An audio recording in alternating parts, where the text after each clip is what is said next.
With the playoff race heating up, both teams today have different reasons to grab 3 points. Miami on one side is on the playoff bubble, and Detroit City effectively looking for a home playoff match when it's all said and done.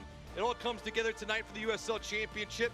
These Eastern Conference foes collide. It's Miami FC squaring off with Detroit City FC. Good evening to all. With Ken Levica, I'm David Gascon. Thanks for joining us tonight. Ken, the Eastern Conference standings right now, Tampa Bay is the cream of the crop. Everybody else is chasing. Yeah, it's pretty sizable, the top to the second place side, Charleston Battery, but then there is so much bunch up after that. You see Detroit City, can they make a run down the stretch? Miami FC hanging on to above the playoff line. You mentioned it, hanging on. That's probably the right word for Miami so far. Over this last stretch of games, they've only been able to capture one single victory. They're not getting a lot of offense, some timely goals against. How can they rebound here tonight? They're going to have to stick to what has worked with them when things have gone well, and that's be aggressive and not make mistakes like we saw at the end of the Tampa Bay contest. Arnie Roach is our player to watch tonight for Miami FC. 4 goals and a couple assists in the season. He needs to do a lot more to help Jurgen Locatia's efforts. Yeah, the 22-year-old Colombian had the penalty conversion against Tampa Bay Mutiny. He has the 2 goals in his last 4. Has to be prominent. This attack needs to re-arrive. On the other side of things for Detroit City FC, they've found a pretty good groove over the last 5 matches. This is just a team, when you look at them on paper, they continue to get better each week. Ran into a road bump against Las Vegas last weekend, but Las Vegas is beating everyone on the road right now. They had 11 goals in the previous 4 matches, 10 points from that. This is a championship contender per usual. And Detroit City has also dominated the one-sided advantage over Miami FC. Forward Maxi Rodriguez so far this year doesn't have those electrifying numbers, but he is a guy that's on everybody's radar. Yeah, his best goal-scoring days are probably behind him, but the steady veteran, he's 2 games removed from his first goal of the year, still changes the game and still provides a lot in the attack. And Detroit City trying to win their 7th straight match against Miami FC, and the home side just trying to nip that thing in the bud and get themselves back in the win column. It's Miami FC and Detroit City coming at you next.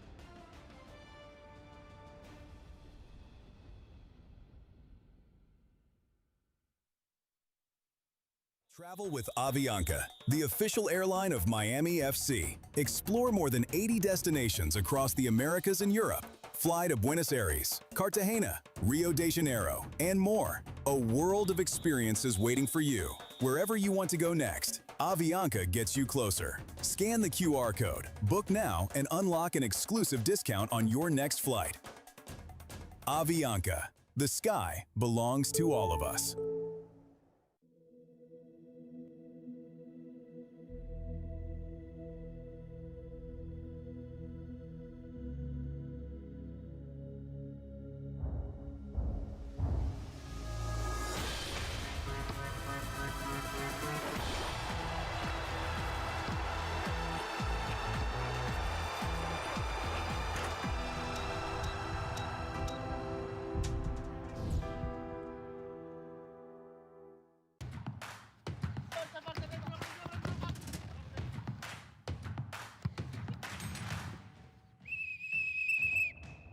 Dealing with pressure is never easy.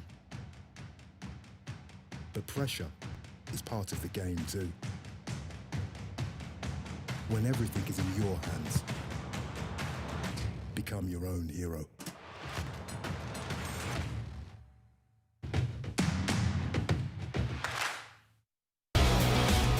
This week on USL All Access, Atletico Dallas has not played a game yet, but Chicharito, a lot about Chicharito. Chicharito? Yeah, he's coming to USL play. Every entity is going to want to listen to this one. Sporting director Brian Corcoran joins us from Atletico Dallas. He talks the top to the bottom in the best of ways for what is one of the coolest up-and-coming organizations as a USL entity.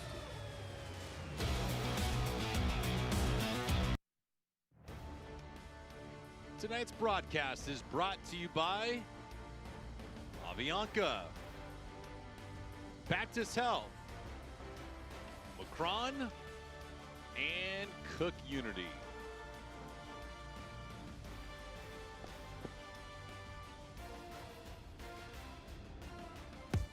Tonight's starters, a 4-3-3 for Miami FC, led by head coach Gaston Madoni. We look at the top of the board. Jurgen Locadia up there along with Arnie Rocha. Yeah, and it was Locadia who came in for Rocha in the Tampa Bay match. Both of them scored. Rocha found the penalty spot. Locadia in the 74th minute to draw level. This is an 11 where both Rocha and Locadia need to start hooking up. Flip side of things for Detroit City FC, a 4-3-3 for head coach Danny Dicchio.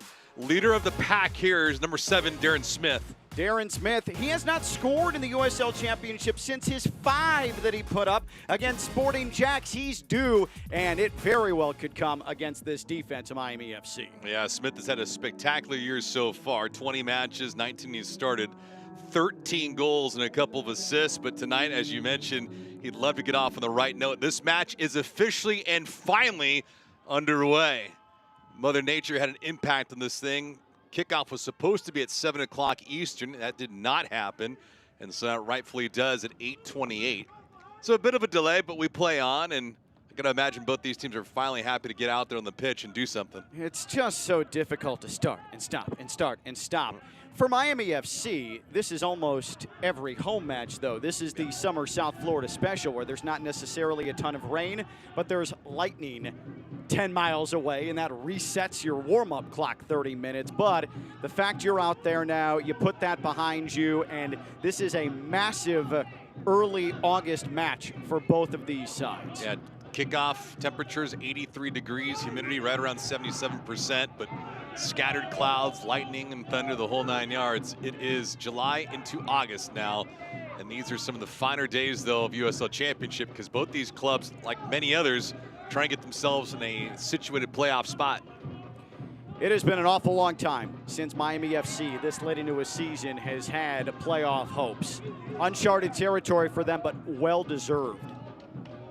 Diego DaCosta leading the forward forward right now with Miami holding possession. Alessi out wide to the right.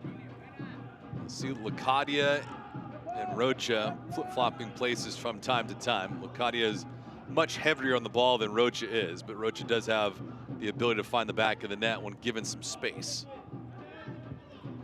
Jurgen Locadia has been in really good form, and you never know when a player goes on international duty, especially for the World Cup with Curacao, what he's going to look like coming back. Is there going to be any rust? And the answer to that, no. He scored twice since returning from the World Cup, and if he continues that pace, there is really a chance that Miami FC can find a way to sneak into the postseason.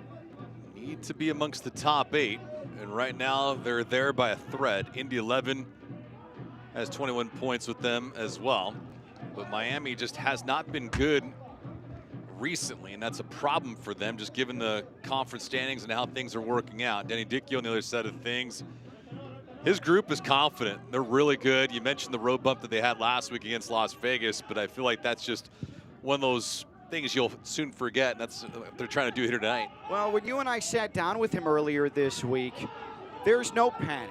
There's no concern. In fact, he praised his team and how they prepared and how they bounced back from results like that. Again, Las Vegas went to San Antonio, picked up a win. Las Vegas ends up going to Detroit City, picking up a win. Olex Anderson's playing out his mind right now. Las Vegas is surging towards that playoff line in the West, so no shame there. And Danny Dicchio said, that was one of those matches you could have played till midnight. We weren't going to find the back of the net. That's how it happens. This drive from outside. Oh, and it just misses the corner against Saldana.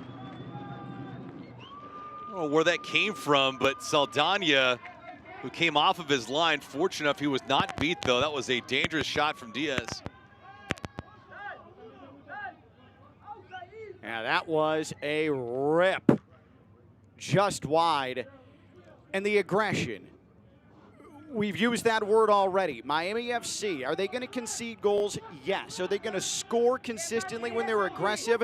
That's a big yes. And Diaz was not far off against the backup goalkeeper. Both these teams with 6 clean sheets on the year. The problem is for Miami, though, is the inability in some matches to keep it close. There has been some matches that have simply gotten away from them. Granted, they lost last week 3-2 to Tampa Bay, but that was a match they weren't good in. In fact, trailed 2-0. Tampa Bay picked up a costly red card, allowing Miami to score twice in the second half, and then they conceded a goal from about 55 yards out and lost.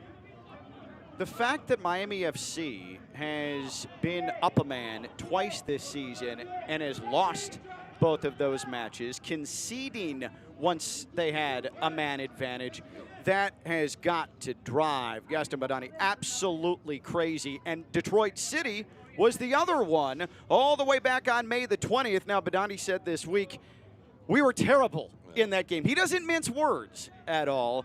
Tampa Bay, after they had players sent off, Miami FC controlled that match. And then, and we'll discuss this, Eloy Room with some head scratching. How did that happen from a legend-type decision-making? Aiden Stanley will take this free kick. Stanley used to be with Miami FC. Departed for different pastures. Had some time with Indy 11, now with Detroit. Stanley, pretty good ball here. Into the box, Karam once, not the second time. It's a great service, though, from Stanley. And on the back post, a golden opportunity. And at the last moment, some desperate marking, because that was an open goal. Eloy Room was not going to be able to do much on that. Beautifully paced whip-in ball. This is a pretty solid set piece Detroit City side, despite the fact they aren't the biggest club. Detroit 27 points heading into tonight. Miami 21. Rocha, great job winning that ball. DaCosta out wide to the right. Kadia to the left, quick pivot. Diaz, the heel kick, and Aiden Stanley is the only one there. Romero lost his footing a little bit on this artificial surface, or else that might have found his feet. I know that you were on the call for Miami FC and Tampa Bay Rowdies last weekend. I could not believe the highlights of Eloy Room being chipped from the midfield off his line to drop points in what could have been an extremely important result for Miami FC. And talking with the coaching staff this week, they said, hey, he's a legend. It's a high-quality side in Tampa Bay. We knew that. I still can't quite understand how Eloy Room, a player of his quality, an international legend, ended up having that happen to him. That is so unfortunate. And you know he's going to be able to bounce back. He's seen it all. He's done it all. But how uncharacteristic. Yeah, it was part of the nature of being up a man. He was playing a bit aggressive. Tampa Bay was able to control possession for just a brief moment, and they capitalized. Even the best, when you feel as if you can really take advantage of a situation, you get dinged. But again, just to support the point that the Miami FC coaching staff was making to us, there is so much quality in that Tampa Bay Mutiny side. And the substitutes are just as good as any of the 11 for Miami FC. And down a man, you had an opportunity, you had a chance, you couldn't pull it off, but Tampa Bay, the resume speaks for itself. They're 8 up in the Eastern Conference coming into tonight for a reason. Yeah, Rowdies this year trying to quickly dispel of what they could not do last year, which is they had a rocky season, and everyone thought they'd at least turn the switch on in August and September. It never happened. They qualified for the postseason, and now they're in the driver's seat, even for a player's shield too. No score in this match, 9th minute. Neither team has had a shot on goal yet, but Detroit, the better of the two teams, the scoring opportunity off of Aiden Stanley free kick. Foul there. Alex DeLue down the ground, not getting up. Torrey the guilty party. DeLue in the 11 tonight for Diouf, who suffered a knock against Las Vegas. Some concern he's not on the trip. They don't anticipate it's anything long term, but DeLue more than capable of handling that left wing for Detroit City.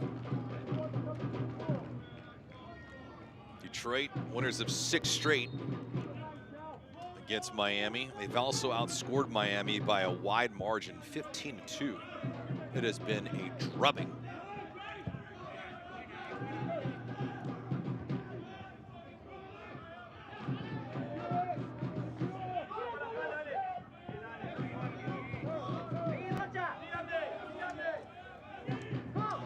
Ball to midfield, Hernandez Foster.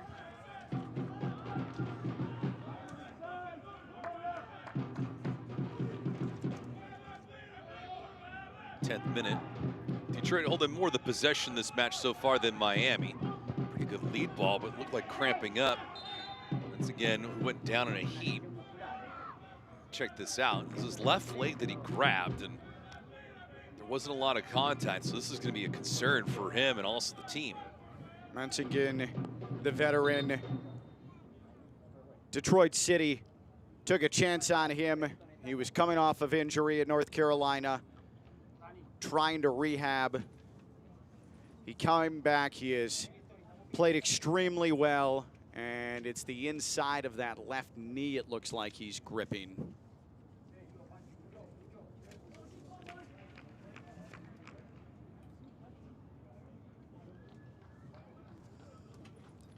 So the physio is out to look at Mensingen, and we'll get another look. He's trying to split defenders, and that is a non-contact issue for Mensingen. Yes, he was flanked in traffic. Took a bit of a bad step, but it does not look like this is something that's going to force Danny Dicchio into a substitution, at least at first look. Neither side wants to see that, especially on the road. Once again, it looks like he's actually in pretty decent form considering all of what it looked like. Well, especially someone who has worked so hard to come back from such a serious injury that he suffered. Someone at his age where it's not easy to do that either, and he's put the work in, and he's provided the veteran presence, and he's paid off the trust that Danny Dicchio and this staff put in him and on him.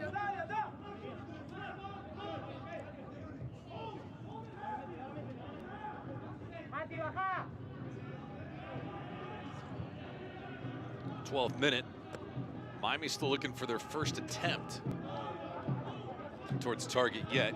Carlos Saldana had a shot go a little bit wide of the cage from Gerald Diaz. Malesi out wide. Throws this one in. Diaz had it for a moment and lost it.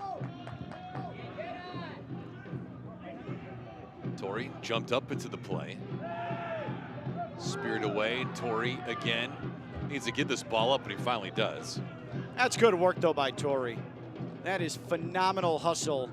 And Miami FC giving Detroit City some problems pressing right now. It's not something that's typically done with Miami, holding possession for this long. More of a reactionary, counter-attacking team. For the time being, playing on the front foot. They were allowed to hold possession against Tampa Bay once the red card came out. And perhaps this is a result of that. Once you're able to do it and you feel it and you say to yourself, you know, it was pretty effective, there is enough talent to be able to play possession football. And I know that's the ultimate plan. DaCosta, the chip. Look, Jurgen Locati was marked. This will be a corner for Miami. Well, there is a substitute coming on. Yeah, it's the first change of the night, and that's unfortunate. It does happen with Mensingen going out. Well, Mensingen went over to the touchline, was trying to jog it out, looked okay, didn't look like he was hobbled, but someone who's been playing as long as he has, who's a pro like he is, if you feel it's not good, then you get off the pitch. Cook Unity corner kick here for Rodrigo DaCosta. That's more of a necessity than anything else. Preston support. Taka comes into the match.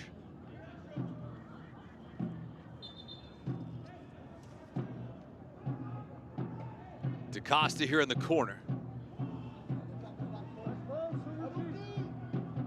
DaCosta whips this ball in towards the back post. Rocha just had no elevation on it. Jumping off his back foot, could not get any air. It goes right back to Detroit. Rocha, good positioning, but mistimed his jump. He also had to lean back a bit. So Itaka is into the match now for Detroit City to take over that right wing, and you hope from a Mensingen standpoint, most importantly, and a Detroit City perspective, this is not anything that is overly serious. And you feel badly because he is someone who has found his form and his fitness after strenuous rehab. delicate ball here that's going to be given right back by Malesi. Malesi trying to get chase on it, but to no avail. And Mazaki was cornered, so Miami extending some pressure here like they do on some occasions. Danny Dicchio looking on, and where he's at right now, pretty good spot with his troops. Last year they made the postseason. Lost in the Eastern Conference semifinals to Pittsburgh. Year prior to that, third place. So a handful of years now at Detroit. He has certainly found a home. Gaston Madoni in his second year. This year's version already better than Miami's last year trip to the regular season, which was just downright bad. No other way to explain it and describe it. But Gaston Madoni has found his own personnel this year. Full off season. Likes his personnel. It just feels like there just needs to be consistency with everybody. Miami FC to this point in the USL Championship is the story of the year, and it's not a question. You've got to be able to navigate the next 5 games or so if you're Miami FC, if you really feel like you can find your way into the postseason, because after tonight, you have Las Vegas, who's made a punishing roadshow main event out of the later portion of their season. And then you go to San Antonio, and they're lingering in the Western Conference to try and win that. Then you go to Hartford, and that's going to be extremely difficult. And Hartford doesn't score, but they pound you defensively. And then you go to a championship contender in Charleston before you welcome, oh yeah, the defending champions down to South Florida, Pittsburgh Riverhounds. If you could somehow navigate, I would say 4 points out of that, especially in that bunched up Eastern Conference where you know nobody's going to run away, you have successfully weathered something that is all likelihood going to put you in the playoffs. Yeah. That's just sort of doing the math on that and seeing what the Eastern Conference is, because there's Tampa, and then there's the 3 teams, including Detroit City, in the next grouping, and then literally everybody else, it's knockdown, drag-out, fist fight, except for maybe Brooklyn and Jacksonville. It has been a different year, I guess, in the Eastern Conference. Feels like the Eastern Conference and Western Conference have flip-flopped their personalities. Last year in the West, nobody could do anything to get separation. FC Tulsa was the better of any team on that side. And Orange County has definitely found a sweet spot away from home this year. And they're the leader of the pack out west. They play tonight against El Paso. They were pretty much excommunicated from the city of Irvine due to the FIFA World Cup. Yeah. But now they're back home. 18th minute. Detroit looking for a little bit of offense. Smith in the middle of the park. Haven't even called his number yet in this match. Rafa Mentz again injured, and he had to depart. Detroit has played a couple more games than Miami so far this year, but Miami has the better offensive output, 23 goals to 22.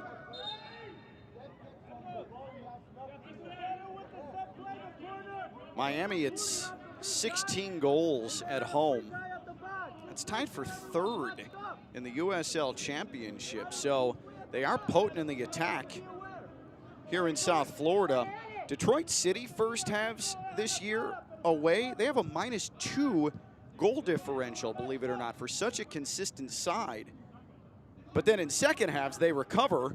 They're +2 in goal differential. They're so stubborn. And that's Danny Dicchio. I mean, that's the personality this team has taken, which is why they're postseason after postseason after postseason. Another foul here against Malesi, who's one of the most heavily decorated members of Miami, receiving yellows week in and week out. Yeah, they have collected a ton of yellows, most in the league. And if you watch Miami FC often, you're not surprised. Maybe you're not doing the math. tracking it, but your eyes are telling you, yeah, they collect a lot of yellows and a lot of fouls. This one nearly slipped through, but Rodriguez couldn't put a handle on it. Those yellows, though, that's a young team. That's a young team playing desperate football. They do play for one another. That's what I appreciate about this team. There is a belief, even when things aren't going particularly well. And it's disappointing that since they upset Louisville City, the results haven't been there outside of beating Indy 11. And it almost feels like you've squandered momentum. In fact, not almost. It is squandering of momentum. Yeah, Lou City has not looked like their regular self so far this year. But Miami took one from them after getting dispatched early in the year. Trying to repay the favor here to Detroit as well. Critical because tiebreakers can mean everything if these teams are close at the end of the regular season. Miami having lost earlier at Detroit, now trying to deliver it right back. Playmakers for each side have not had an influence in this match yet. Jurgen Locadia for Miami, Darren Smith on the other end for Detroit. Rodrigo DaCosta will take this free kick. Roughly about 40 yards out. DaCosta, Knutson follows it back through. No one in the aqua though for Miami to recollect it. Torrey. Rocha had both arms up asking for it. It was in the middle of the pitch, but just tight quarters to feed him that ball. Certainly a feeling out process at the outset here. Miami FC holding its own. Yamazaki gets ran over by Rocha. That was about as cold of a shoulder as we've seen. Well, one of the players, despite the loss to Las Vegas, that Danny Dicchio was raving about during the course of the week was Yamazaki and the effort he put in. And he always does that. Oh yeah, that is right in the small of the back. I don't think it's a cheap shot. It's good physical soccer trying to fight for position, but that is right on the spine in the middle of the back. Yamazaki, 23 appearances, not including tonight, 19 starts. It's the most in the roster in terms of activity. Got 3 helpers on the year.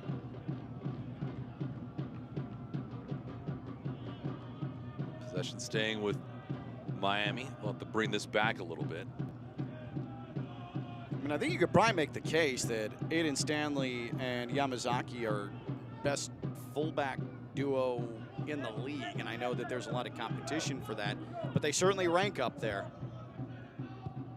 Well, let's see it with a bad ball. Fortunate enough, it did not lead to an offensive transition moment for Detroit.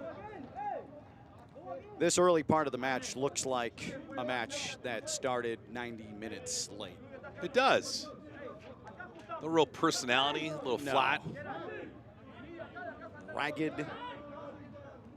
We'll have our Macron halftime report with stats and highlights. Look around USL Championship, along with some first half stats, highlights, news and notes. Match has been fairly clean, if you will. This one lifted up and a drive just scales over the crossbar. That did not miss by much for Maxi Rodriguez. That developed out of absolutely nothing. And I think Miami FC might have thought that the flag was going to go up, and then it didn't. And Eloy Room hesitated. It looked like he was thinking about coming up to try and play to the top of the box, and then retreated towards his goal, and that was almost a fatal mistake. Rocha looking for an open lane, gives this ball up to Costa, who was open on the right-hand side. Malesi goes a short way. That one sails up and away. Not a bad attempt. Just not a lot of real estate for him to score on. That's a superb answer right there. And Rocha's been strong on the ball, though there hasn't been a great attempt for Miami FC. Very creative footwork. And Milesi, his eyes got wide. He had a little bit of an angle. It was a tough angle.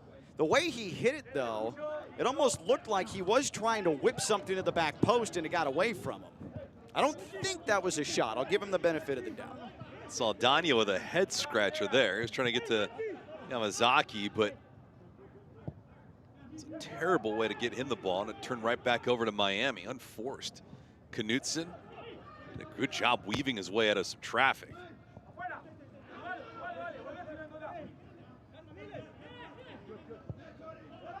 Torrey had the opportunity to give it back to Milesi and did not, but he was taken out. Our center referee, Rodrigo Albuquerque. Call him that. And for Detroit, playing on their back heels a little bit. Will certainly look uncomfortable. Miami FC's big issue against Tampa Bay was pressing when they didn't need to, and that was pointed out by the coaching staff this week in training, and that's how they were dinged late on the chip, catching room off the line. But the press tonight for Miami has been good. It has been timely, and it has been physical, and Detroit City having a tough time linking up and even getting out of their own end a good portion of this half. Costa, who's excellent on these set pieces. Not so much there. Stanley able to intercept that shot into a wall. Locadia, he gets dropped. And just outside the 18-yard box, I think our center referee's going to pull out some yellow. We'll wait for confirmation on that. Yeah, it looked like he went to the pocket, and I believe it's Maxi Rodriguez who trying to react with Rocha back on the ball. Swiped him right across the top of the foot.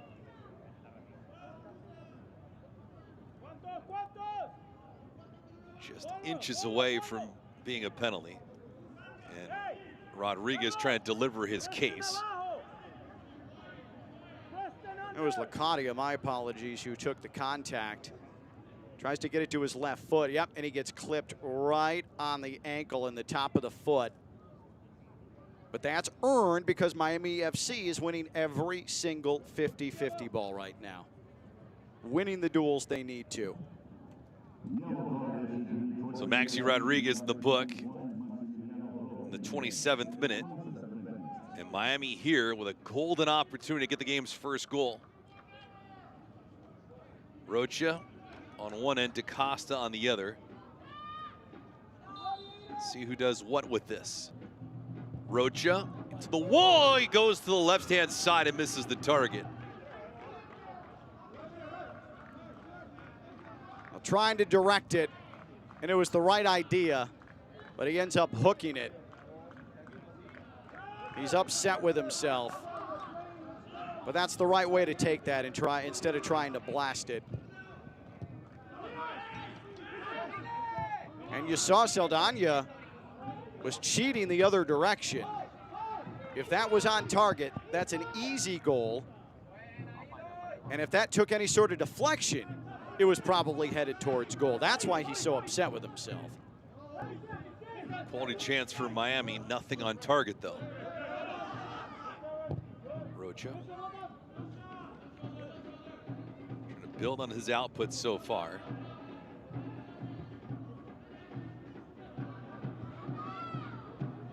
Ball through, but the convergence of Detroit is fantastic. It's a team that typically does not get beat on anything cheap, and Aiden Stanley is Exhibit AY. That was beautiful defensive play. Stanley, Montgomery, Amumensa, Yamazaki, that's your back line. That is going to put you in position to win championships. There is a lot to love about that back four.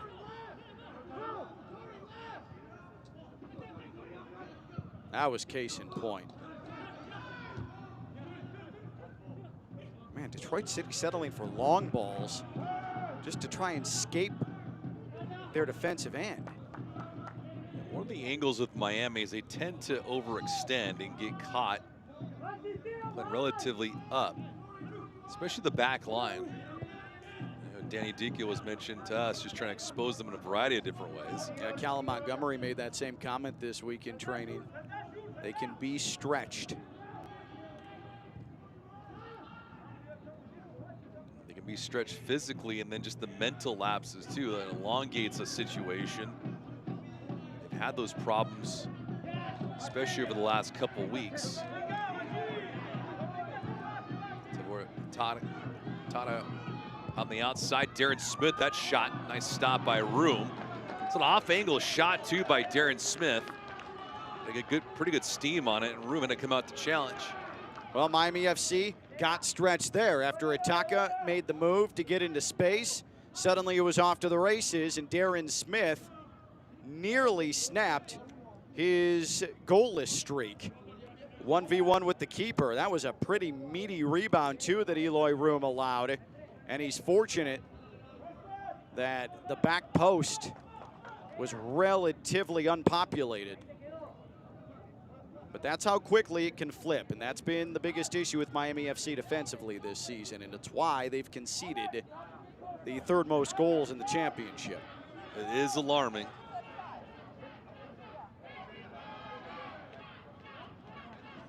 First free kick of the night for Detroit. This one's not a good delivery from Hernandez Foster. Locadia trying to effort for it, can't get to it. Miami wants to work quickly. DaCosta's up top with Arnie Rocha. Rocha, though, just completely blanketed, so he'll have to retreat. Match is starting to develop much better than it did when it opened up. Without question. Some physicality, but good transition from each side. Nothing to show for it, but a couple of decent quality chances from each team. And Jai been primarily back there with Knutson all season long. Calvo with a heads-up play just to retreat. Maxi Rodriguez was bearing down.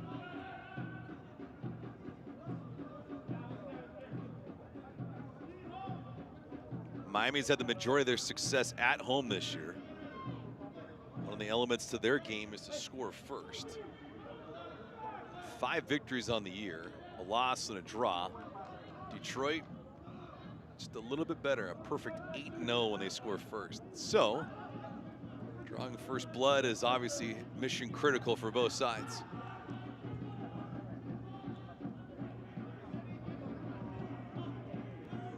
Impressed by the spacing and the patience for Miami FC on the ball here tonight. No panic. Torrey, the one touch. I mean, just taking their time.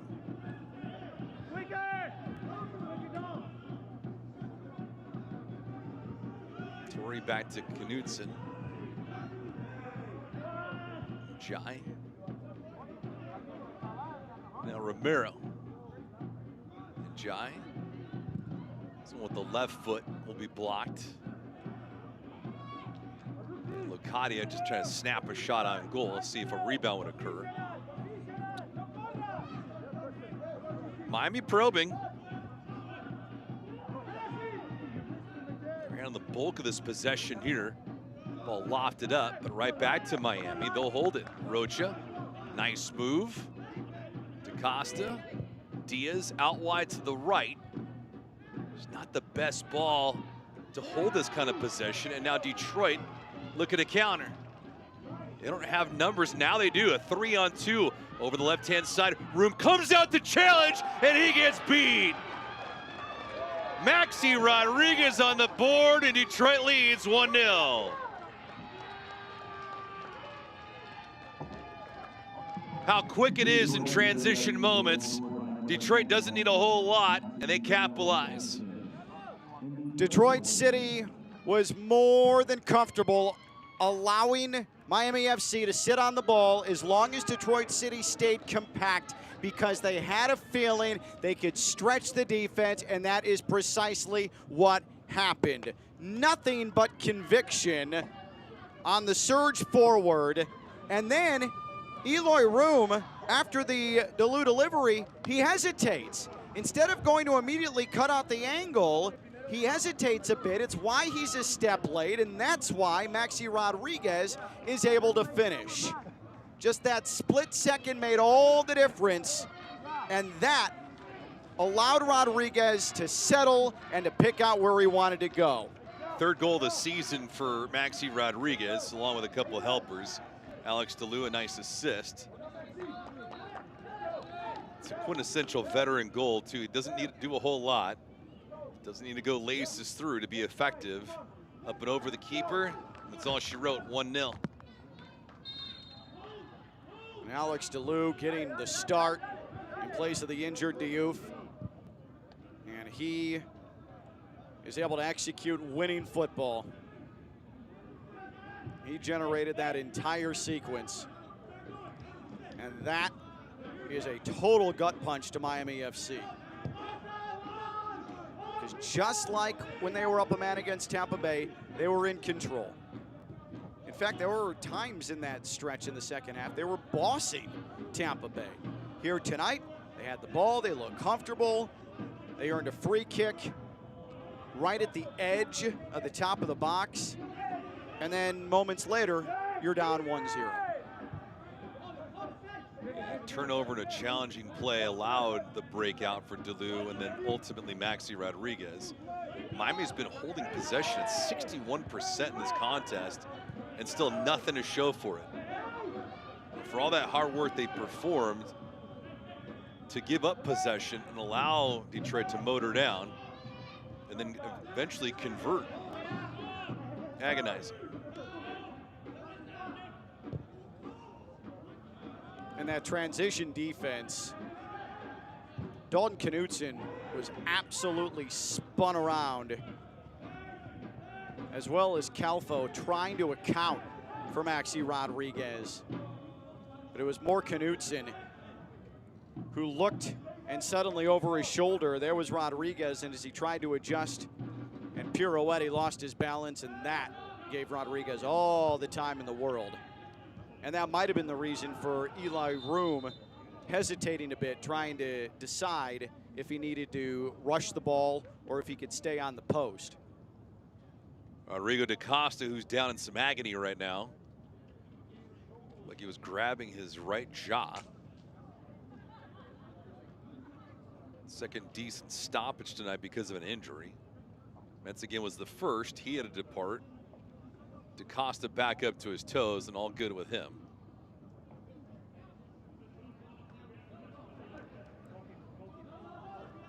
Miami out shooting Detroit 4-3, but none of the shots they've taken have reached net. Arnie Rocha had a free kick just outside the 18-yard box, and it traveled wide of the cage.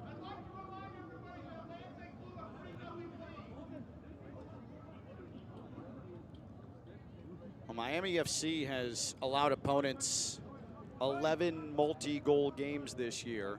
You've conceded in the first half, and if Detroit City finds another, it's going to equal the season longest run of multi-goal concessions, which would be 3 straight.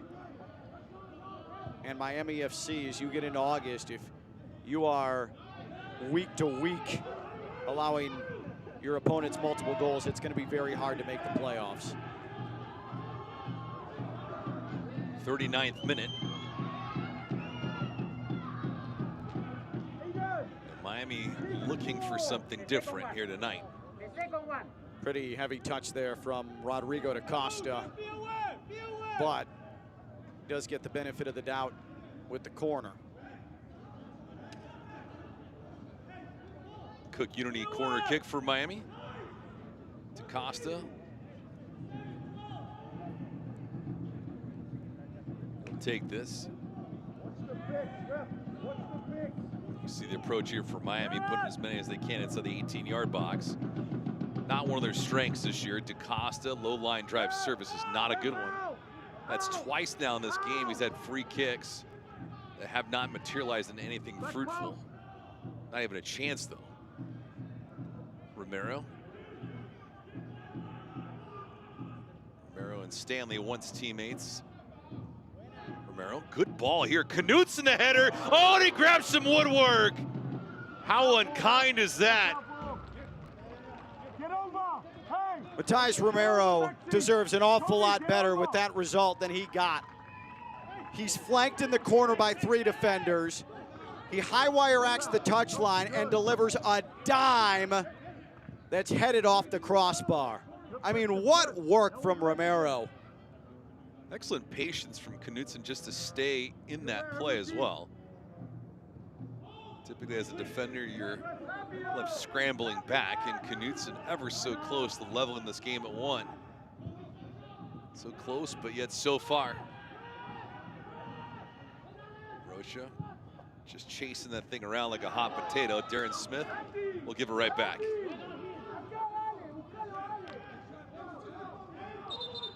All right, that was nearly a quick response. Don't know what's happened tonight in USL Championship. We have a couple of banger nights. Charleston hammering Brooklyn right now in the second half, 4-0, and then Loudoun United is clubbing Tampa Bay 3-0, and that game's at the break. Who saw that happening? Yeah, it is a very bizarre last couple of weeks. Of course, last Saturday, you had 6 teams win on the road, and 7 of the 9 road teams got results last Saturday. What is home field advantage anyways? It's true.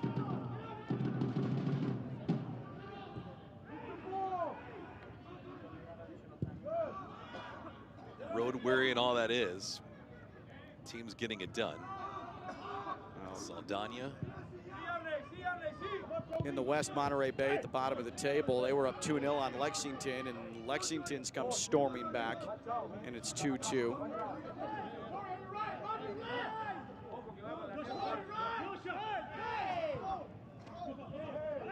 Rocha. A little pour on that.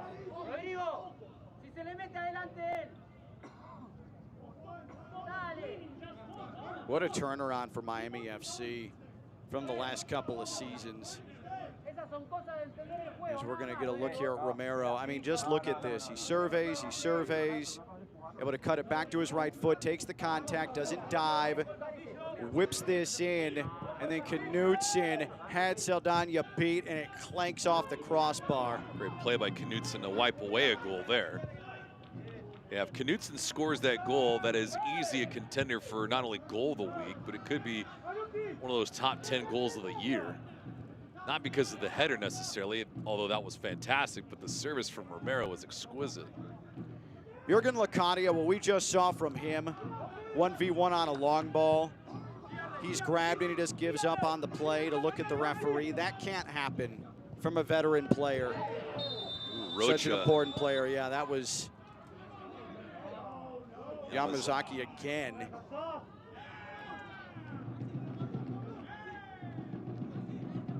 That's a frustration foul right there. But Locadia, he knows better. He's got such a bulky body, he can win that duel. And you can see why that's painful to Hakuri Yamazaki. Rocha picking up, yeah, Rocha picking up yellow here, and got a few players now playing with caution. Rodriguez on one side, Rocha the other. This half has been moving along at a pretty solid pace after the first 7 to 10 minutes worth of silence. Bit of a dirge, that is for sure. Maxi Rodriguez's 3rd goal this season. Alex DeLue with the helper on it.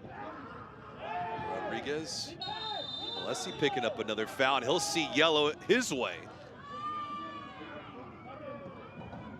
Well, credit to our center referee for catching that. That was Calfo looking back, but you see the situation with the physical activity just mounting up now, and it's obviously the frustration of Miami and Detroit's ability to get under their skin is certainly mounting up.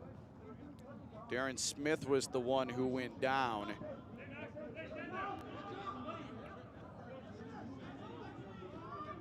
So 2 cards.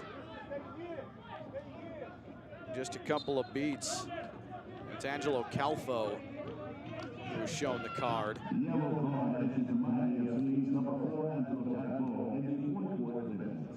Yamazaki got his arm up against Rocha, nothing called. Let's see here. DaCosta there. DaCosta and Locadia have no support. Absolutely none. Hernandez Foster just seen that thing go to the sideline. Nice depossessing there for Detroit. And Rodrigo DaCosta is looking around, wondering how come I don't have any racing partners with me right now. It's been that kind of a night for Miami so far. And they haven't been bad, but it's just immaturity in spots that really hurt them. 2 minutes of added time.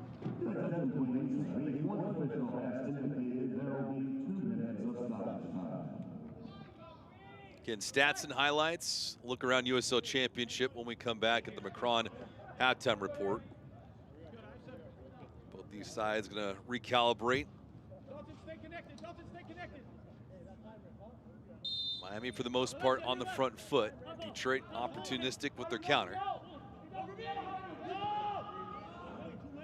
To do with that ball. Darren Smith.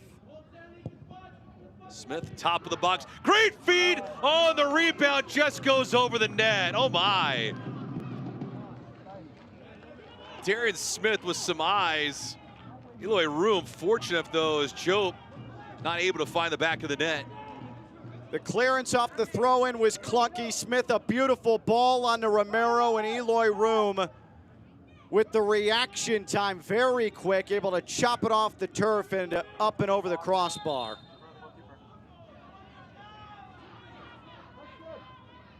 Yeah, but the clearance was unsure. It was a really dangerous throw-in in a tough place. It's tough to head those away, but on this artificial surface, if it bounces up head level, that's all you can do. Really hard to get a lot on it, and that led to that opportunity.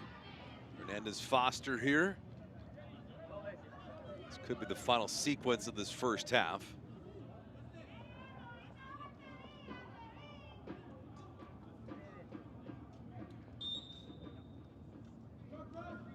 Hernandez Foster taking his time towards the back post, runs a little bit too long, and it'll go right back to Miami. We'll have to hurry if they want to get one final shot off, or at least an attempt. The Room is in no mood to do that. So they'll walk up with no sense of urgency, and that will be that. Maxi Rodriguez, his third goal this season. Detroit opportunistic. They capitalize on a Miami mistake, and they lead 1-0. The first 30 minutes, Miami FC was the more impressive side. The more quality came from Detroit City, and then they were able to really tilt the pitch their direction. The remaining time of that opening half, Miami FC still around, still hanging around, but trying to break down Detroit City is going to be difficult. Yeah, Miami 5 shots to just 3 for Detroit, but Detroit has 2 of them on target, one of them in the net. Gerald Diaz and company will have to regroup as we've reached the Macron halftime report. 45 minutes in the books here from Pitbull Stadium, and Miami FC down a goal, 1-0 to Detroit.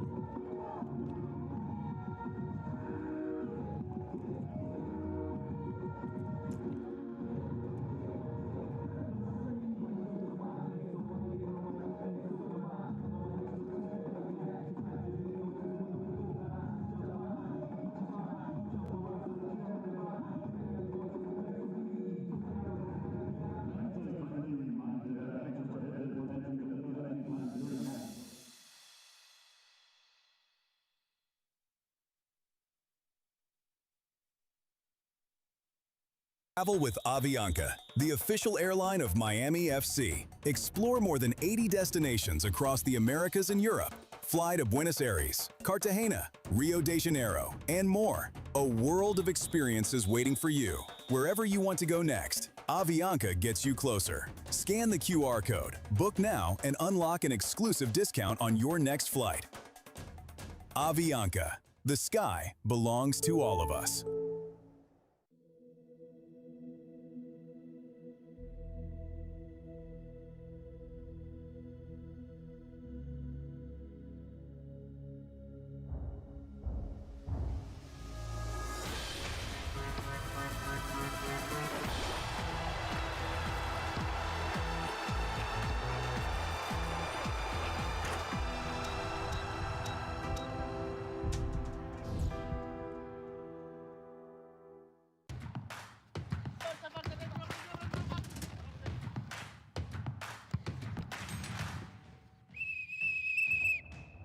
Dealing with pressure is never easy.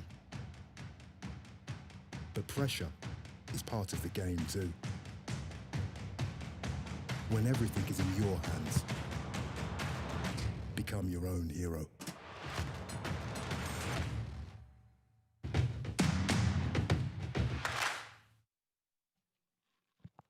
Macron halftime report. Detroit City leading Miami by a score of 1-0. Maxi Rodriguez's third goal of the year. When we get a moment in time, 10 minutes time to take a look at the USL futures. USL women's finale as well. Fellas, take it away.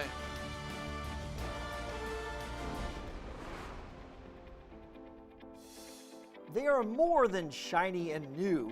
The latest collection of brand new stadiums in USL are a commitment to communities. Fans in Boise have set attendance records. Finishing touches greet the fans in Fort Wayne weekly. In Greenville, Triumph fans are in love with their permanent new home. These projects take time and patience, but nothing gets a community excited like seeing a shovel in the ground. Detroit City of the USL Championship has gone from dreams to renderings to construction. At its recent groundbreaking in Southwest Detroit, Alumni Phi Stadium became a vision for the very near future. We've been incredibly fortunate to create something that's way bigger than us, and that we have the great fortune of being stewards of it. And the stadium represents really an investment in that community, an investment in this neighborhood, a tremendous investment in the city, and something that will be around for generations to come. With this stadium, the club is investing in its future and demonstrating a long-term commitment to building a sustainable, community-driven club. I'm excited for what the future holds for Detroit City. I can't wait to be back here for the opening match in 2028. And I want to say congratulations to the fans, supporters, ownership group, and the entire community that made this amazing new home possible. At 15,000 seats, Alumni Phi raises the bar for Detroit City. Soon there will be more groundbreakings and sounds of stadium construction as USL gets closer to the launch of Premier.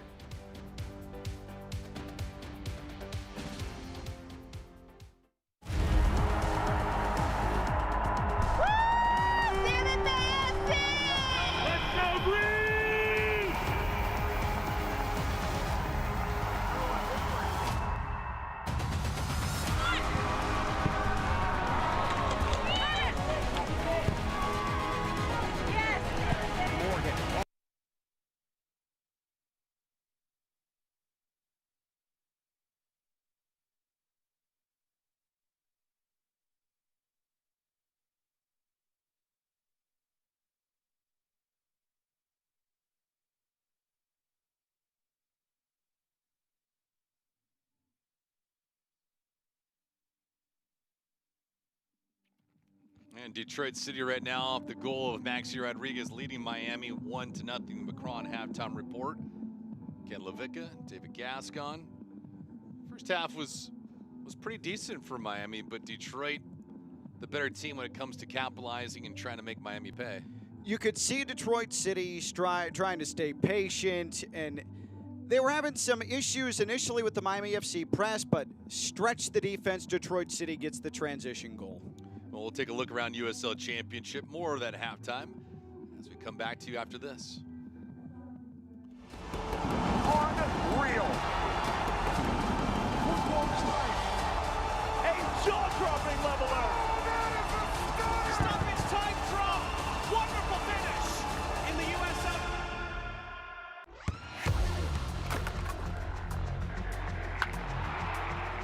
We all have goals. But let's be honest, most of us aren't going to be professional athletes. But if your goal is to finish your degree, we can help. Come to a university that puts your goals first. Bellevue University, your partner in finishing goals. Space, chance at goal. It's in Monterey Bay with another strong start. Christian Nava, the Albuquerque native, puts New Mexico on top.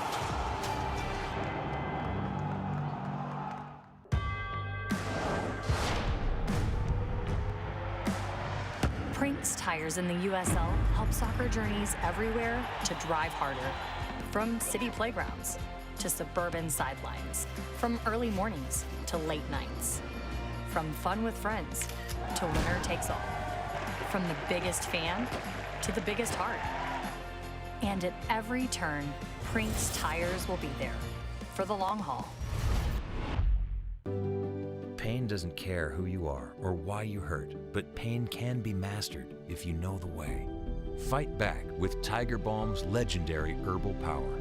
Trusted for over 100 years, our proven blend of camphor, menthol, and essential oils tames pain with the strength and speed of the tiger, so that you can rise above pain and get back to living.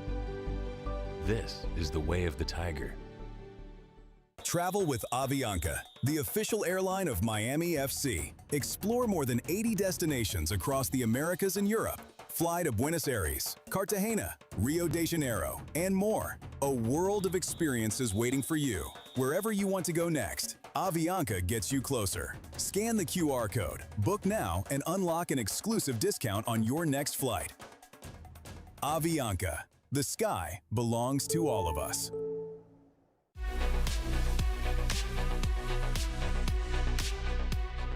It is halftime in the USL Championship. Time for the headlines for the week. I'm Dan Lucas inside the USL studio. Olex Anderson of the Las Vegas Lights made club history last week by scoring a goal at the 42nd mark of the match against Detroit City. That's a Vegas record and the fastest goal in the USL Championship this season. By the way, that 1-0 victory makes it 3 consecutive road wins for the Lights. Now, despite that highlight, it was a tough week to score goals. The goalkeepers in the championship posted 10 shutouts in 13 league matches. Ethan Bondre of Loudoun United led the way with 9 saves against Indy 11. Hartford Athletics' Anthony Siaha made 6 saves in a shutout. Next season, Atletico Dallas will make its debut in the championship, and this week, the club made some immediate noise announcing the signing of the great Chicharito. Yes, Javier Hernandez, the longtime star of Mexico, Manchester United, Bayer Leverkusen, and many more, will return to the pitch as Atletico Dallas's first ever player signing. A pair of upcoming national spotlight games, Richmond Kickers and New York Cosmos in League One next Wednesday. Next Saturday, it's Monterey Bay and New Mexico United. Both matches are on CBS Sports Network. This is the USL Halftime Update. Let's get you back out to your match.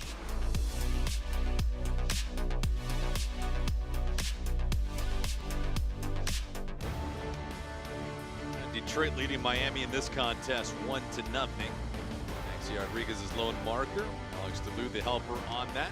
Take a look right now at the out-of-town scoreboard.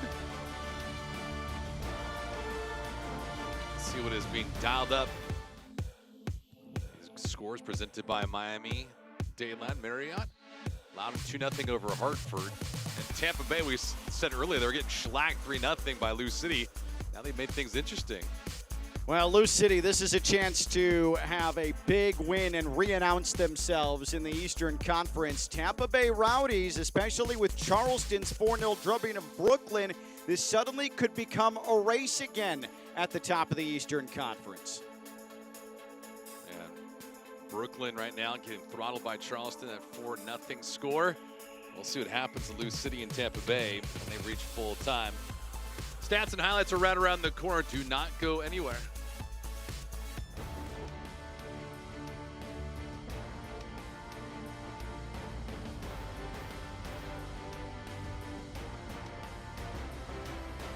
This week on USL All Access, Atletico Dallas has not played a game yet, but Chicharito, a lot about Chicharito. Chicharito? Yeah, he's coming to USL play. Every entity is going to want to listen to this one. Sporting director Brian Corcoran joins us from Atletico Dallas. He talks the top to the bottom in the best of ways for what is one of the coolest up-and-coming organizations as a USL entity.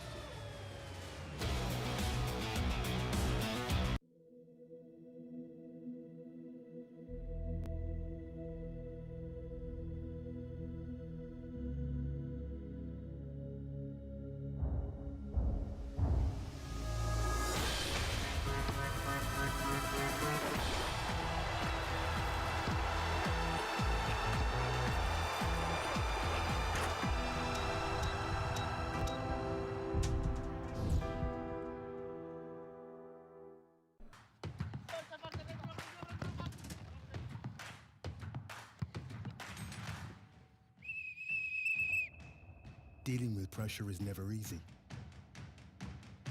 But pressure is part of the game too. When everything is in your hands, become your own hero.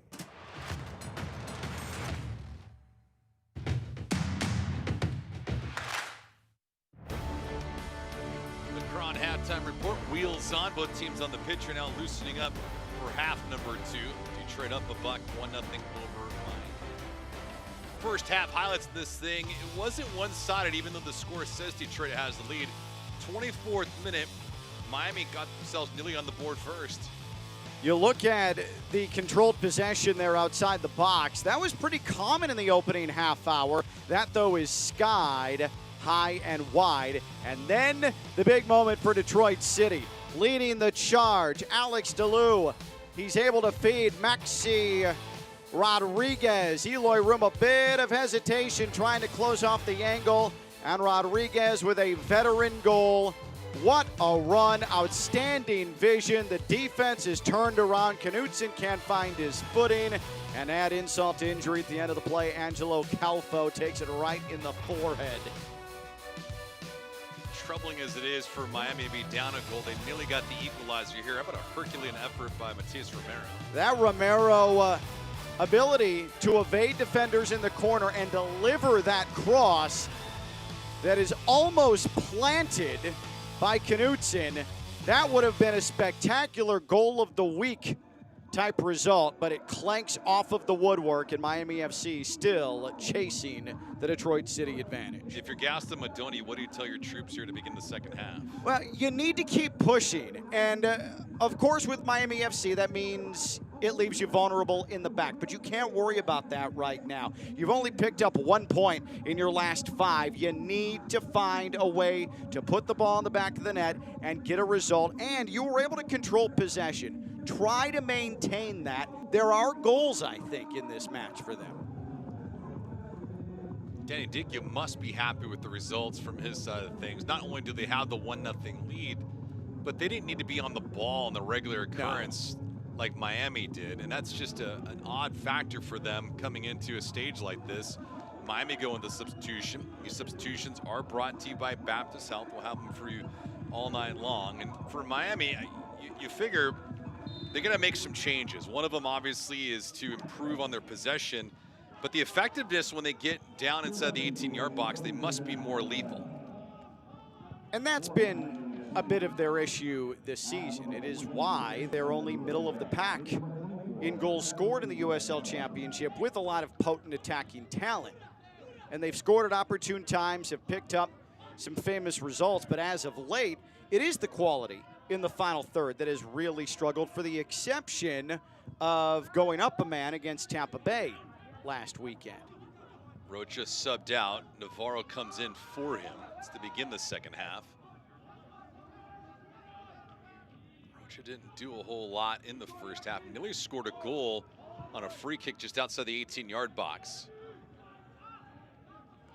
Part of Miami FC's problem is they have the 6th most passes in the league, but they're 12th in the USL Championship in passing accuracy. There's a bit of a disconnect with that. And so it's great they're trying to distribute and play a certain style, but if you're not linking up, especially in the attacking third, you're gonna have a really tough time finding the ultimate result. Throw in here from Romero. He hasn't had a lot of touches tonight, but he's been good when he's had possession. I just put that ball somewhere where your one teammate's smothered by 5 other players from Detroit. It doesn't add up. Math don't math.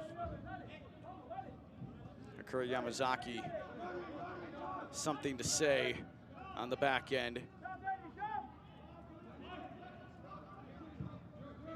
He is a really good player for Detroit City. This is a bad giveaway. One bad giveaway deserves the other. My goodness. That cannot happen if you're Matias Romero, especially considering the magic act he put on in the first half, nearly assisting a goal. That was stunning to chunk a potential counter opportunity in the attacking third. And there you see these coaches as they look on. But man, Miami FC, you can see just the youth sometimes that peaks at the worst times. Rodrigo Albuquerque chirping a little bit. Amamensa feeling that tongue lashing. Saldana. Ball being volleyed back and forth. That'll be a foul on DaCosta, it looks like. So it goes right back to Detroit City. I want to make something abundantly clear. If someone with as awesome a name as Rodrigo Albuquerque ever tells me something or admonishes me for something, I am saying yes, sir, because I cannot meet that level of name vibe at all. Yeah, it's like one of those names that you feel like should be in a television show or no a movie. doubt, yes. Like maybe Tulsa King or maybe like Landman or something. Like something from Taylor Sheridan. And that is the main character, too. Yeah. I mean, it goes back, if you remember, if anyone follows college football to any high degree, University of Texas had a quarterback named Major Applewhite. Yep. That was the most Texas quarterback name that's ever existed. Yeah. Got tons of names out there like that that can just take on a different personality. That'll be a foul here. And you see the upsetting nature of that with Navarro. He doesn't know where to go. Don't blame him. Well, here's the battle. Yeah, that is certainly a bit of an acting job from Yamazaki, who is extremely crafty, and he's able to sell the referee that he got pushed from behind where there was really no contact at all upon the replay that suggested that there was a push from behind. Stanley with a nice maneuver, good ball through. This drive goes sailing up and away from Darren Smith. That was a good close by Calfo defensively. Smith made the turn and suddenly Calfo was right on top of him. And it erased what was an Olay defensive effort as Aiden Stanley went surging by on that left wing. Miami had a slight advantage in shots in the first half, but didn't have anything on target. Dalton Knutson hit the crossbar on a header. That was as close as they had gotten. Matias Romero trying to high hurdle his way over Alex DeLute to no avail before he got taken out. Well, if you want wild, I'm going to give you wild. I'm going to send you to Tampa because it's like a poker Tampa hand. Bay and Louisville City are playing maybe the wildest game of the year. It is 4-3 Louisville City, and they're just past the hour mark. Louisville City scored 3 first-half goals in 9 minutes. Tampa Bay countered with 3 goals in 6 minutes in the second half, and then Louisville City just scored to retake the lead. Go figure.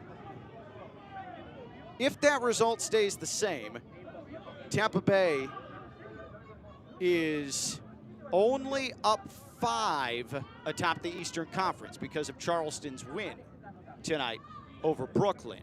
So suddenly, it's a race again. Marco Micheletto, who scored from the center circle last week against Eloy Room, scored tonight for Tampa. Make no mistake about it, Lou City needs that victory more than Tampa Bay does, just because of the standings. Yes. How they've fared so far this year. It is a chance, if you're Louisville City, to finally say to yourself, you know what? We are Louisville City, and we can compete with the best, and we can compete for the front runner for the Players' Shield.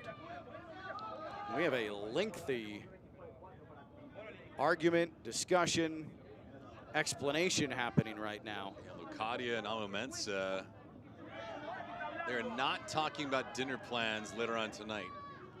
I can promise you that. But this completely disrupts the flow of the game. Yeah. Unless there's a booking and something of serious nature, get on with it.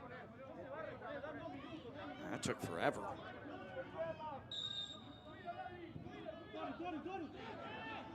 It's like this happened in the first 10 minutes of action or even closer to the 90th. So the referee needs to make a decision on what he's going to do and then get on with it. So we finally do. Nearly gave that ball away.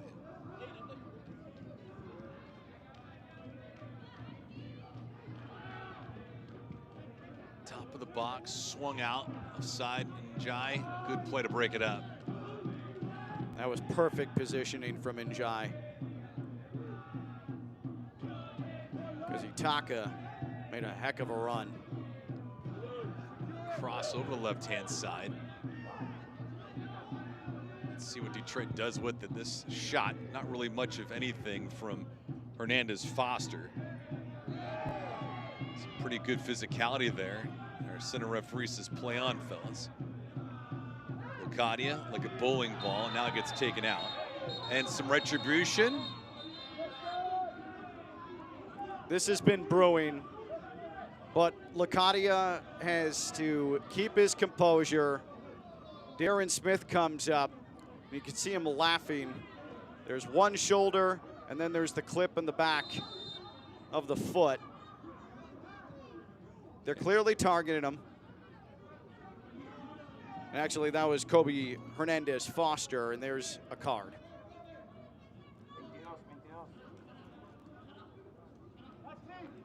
It doesn't have to be much on the trip when you're running full head of steam like that, like Locadia was, and so Hernandez Foster's in the book.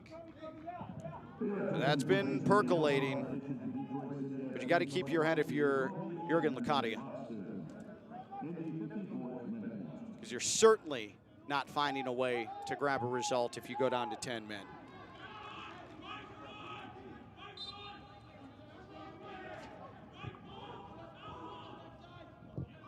Romero with some backspin on it. Locadia buried Yamazaki.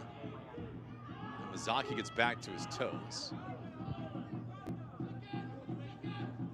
DaCosta, fine form to settle it against Aiden Stanley. DaCosta certainly does have his hands full. Aiden Stanley, a bad play. Jurgen Locadia capitalizes.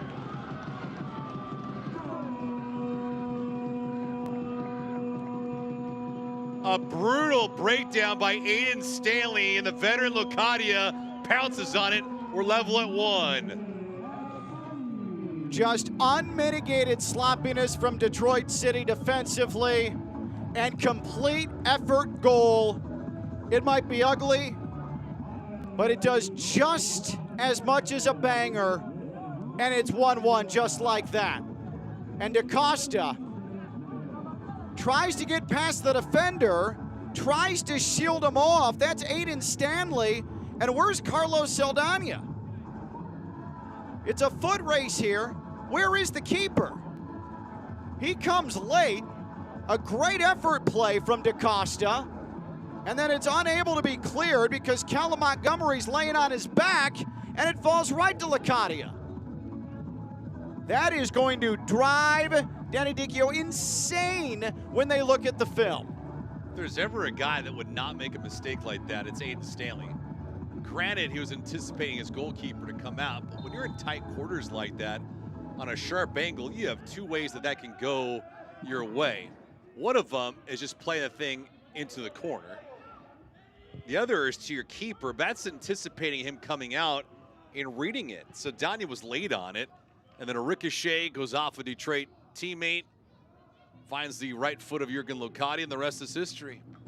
Well, trying to usher the ball out of play and box out is much safer when the ball is rolling away from goal. Yeah. But the ball is rolling towards the near post, and if you get beaten by a toe, it could create a whole host of problems, and that's precisely what we saw just happen, because Rodrigo DaCosta did not give up on the play, and instead of running right into Stanley's back, he decided to try and go shoulder to shoulder, and he won that ball. And you need to know that if you're Stanley, based on how this has been refereed, which is physical tonight. Good ball here. Sweet touch to Costa, trying to go around a defender, got upended for Locadia's 7th goal of the year. That is unassisted. I mean, you give the assist to Detroit as a club.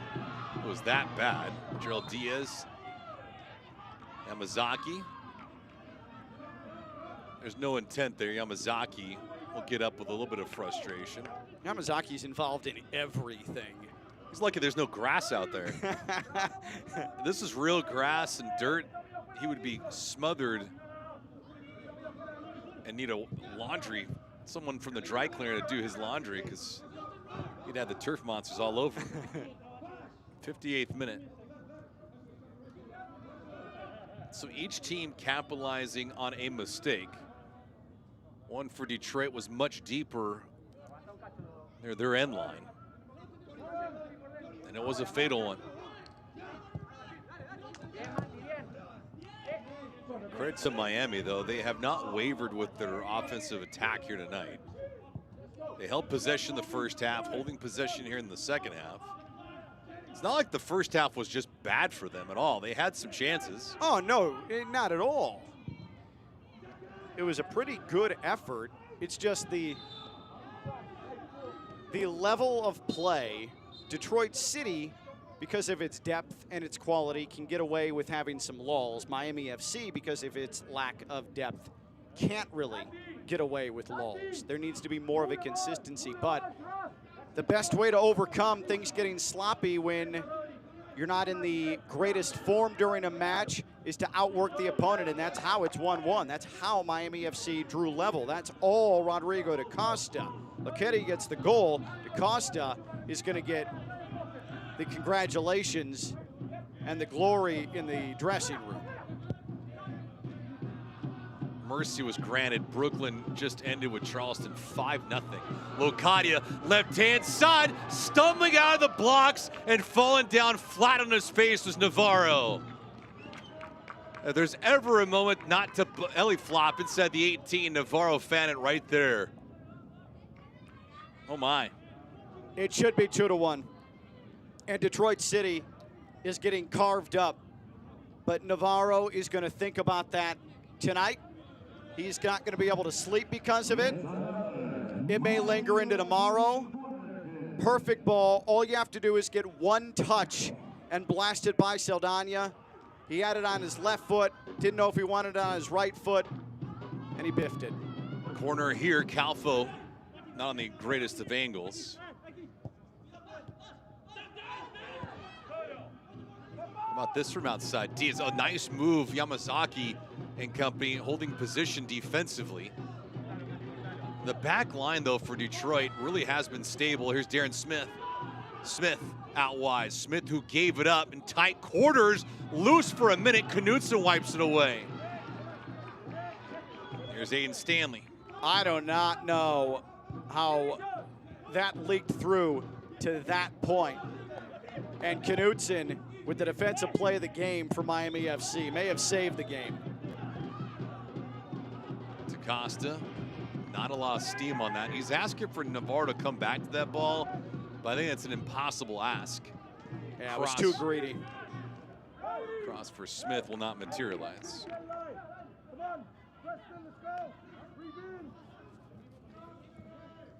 And if you go from Navarro and the complete botch of the massive goal opportunity on one end into allowing Detroit City to just steamroll through your back line and score in that previous sequence, that would be match right there. You don't recover from that.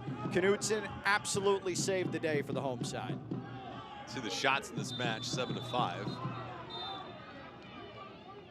Yamazaki again on his backside, and now Locadia is going to see yellow.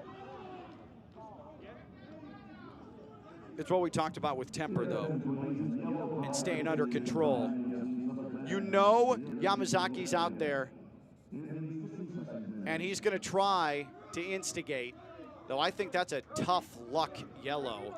That's more the referee trying to grab control of things, but I think that's unfair, that yellow. Locadia, Rocha, Calfo, all with yellow tonight. Rocha's done for the night anyway.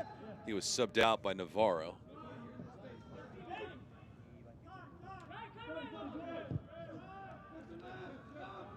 Hernandez Foster, Maxi Rodriguez, both with yellow. Saldana back. Montgomery, Stanley.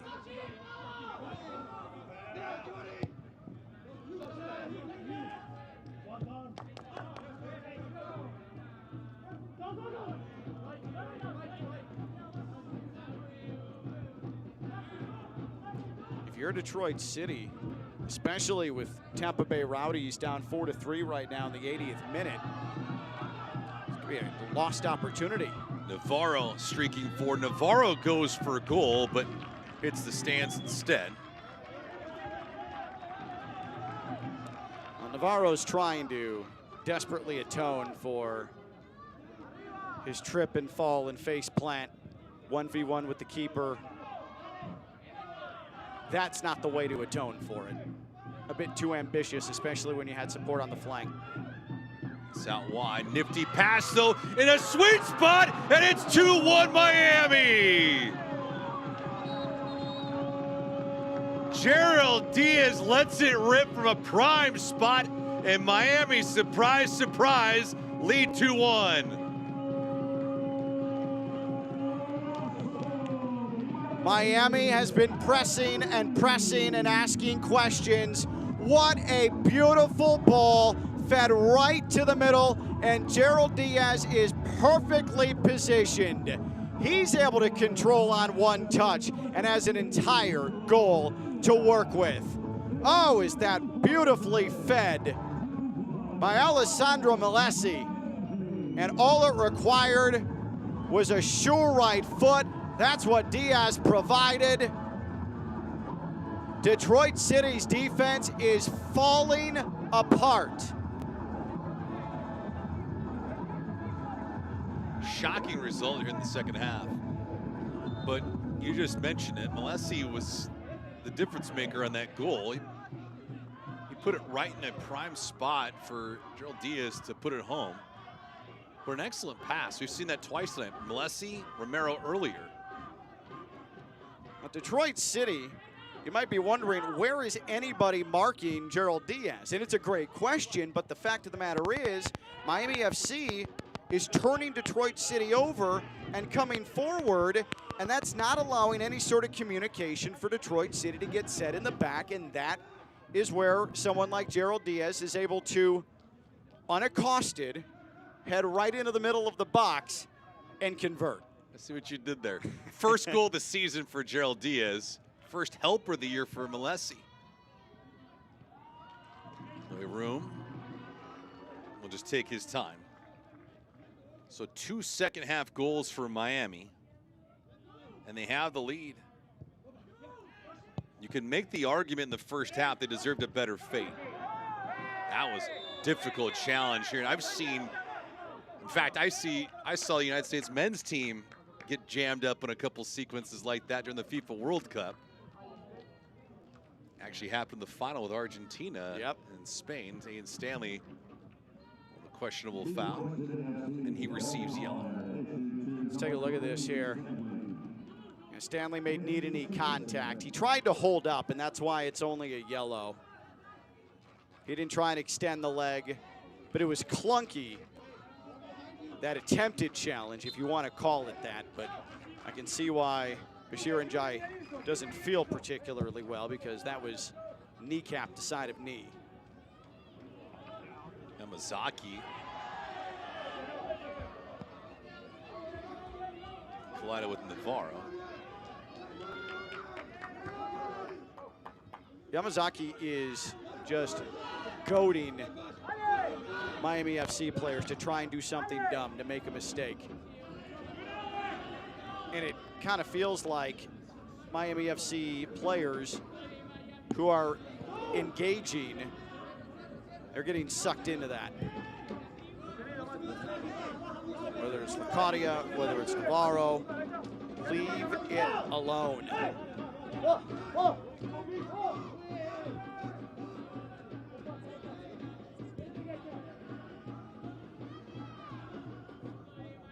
Miami with an expected goals of 1.07. Detroit at 0.67. Shots are 9-6 in favor of Miami. But here in the second half, 3-2 in favor of the home side.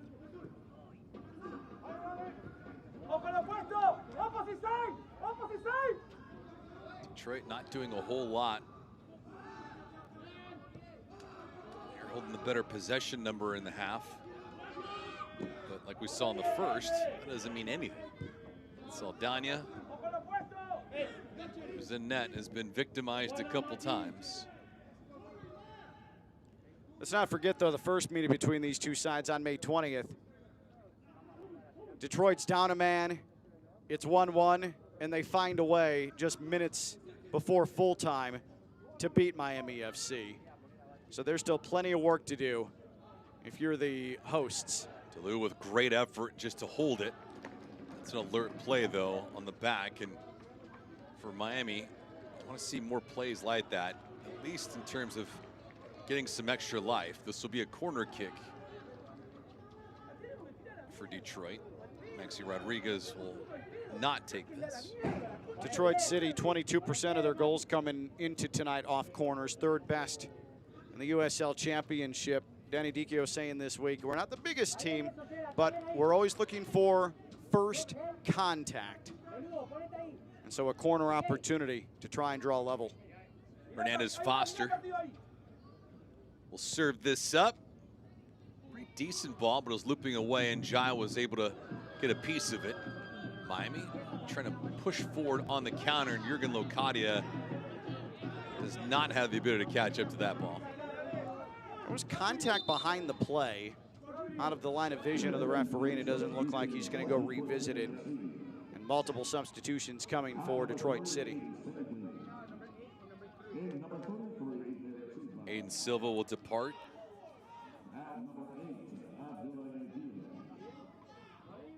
Derek Silva. Jope will also exit. So Stanley and Jope are done for the night. Ben Morris also comes in. Man from Colchester, England. Silva from Tucson, Arizona. Formerly of Birmingham Legion. Hasn't scored a goal yet in 22 matches. Ben Morris has all of one. Detroit not a great scoring team, but a turnover here. This should result in a yellow. And it will be.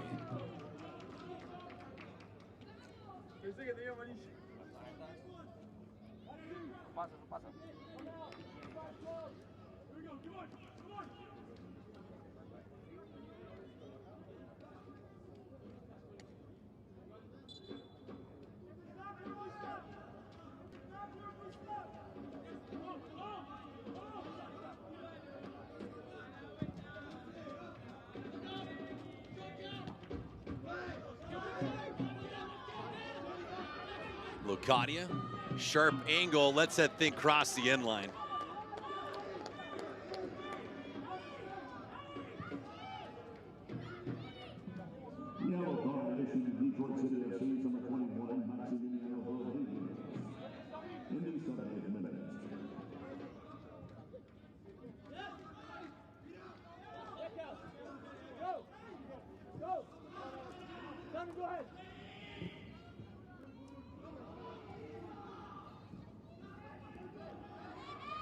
Ball played out, good block. Maxi Rodriguez, who picked up that yellow card. We had a pause for a minute just because it should have been a second yellow, but that was sent over to Tabor Ataka. So Preston Tabor Ataka picked up the yellow in the first half for dissent.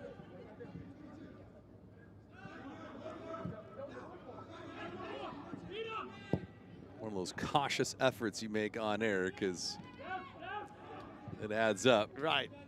Especially with Rodriguez taking that yellow card so nonchalantly. Yeah, that felt bizarre. But I'm not going to be one to question Mr. Albuquerque in the green referee shirt. Montgomery with a harsh foul that was not called. Romero. And this will be a corner kick for Miami, but DaCosta's down the ground, and Rodrigo Albuquerque, for as much as he's been on the action in the second half, I think missed on this entirely. Now, he also needs help from his fourth official as well. And DaCosta is wondering, how come I took a shot to the face and there's no recourse?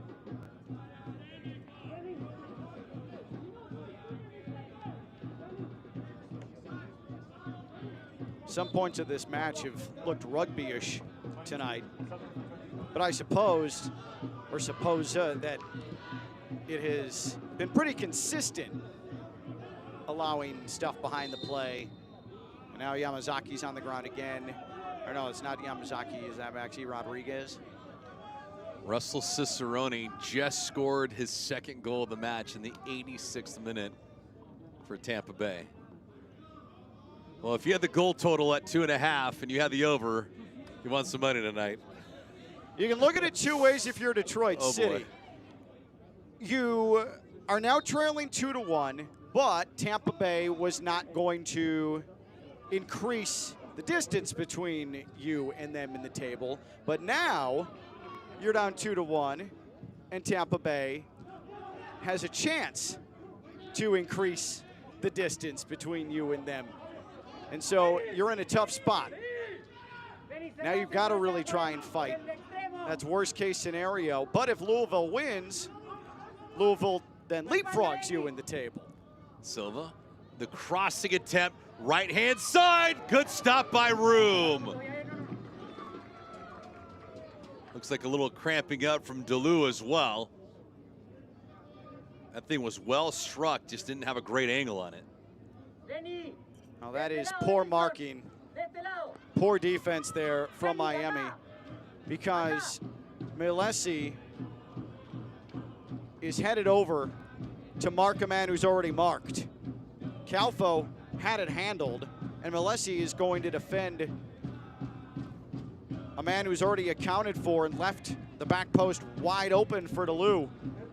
And he's fortunate the angle was tough and Room was able to just tuck himself against the post. You want to hear some maddening stuff with soccer?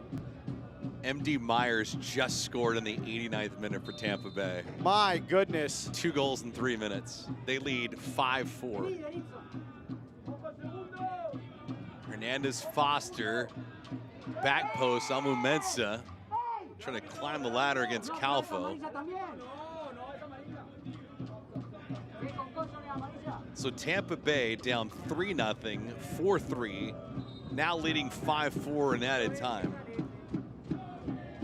So at halftime of this match and halftime of that match, Detroit City is within 5 points of Tampa Bay in the table. Now, Tampa Bay is in real time up 11 on Detroit City in the table. That is awful. That is a 6-point swing in what? 20 minutes of football?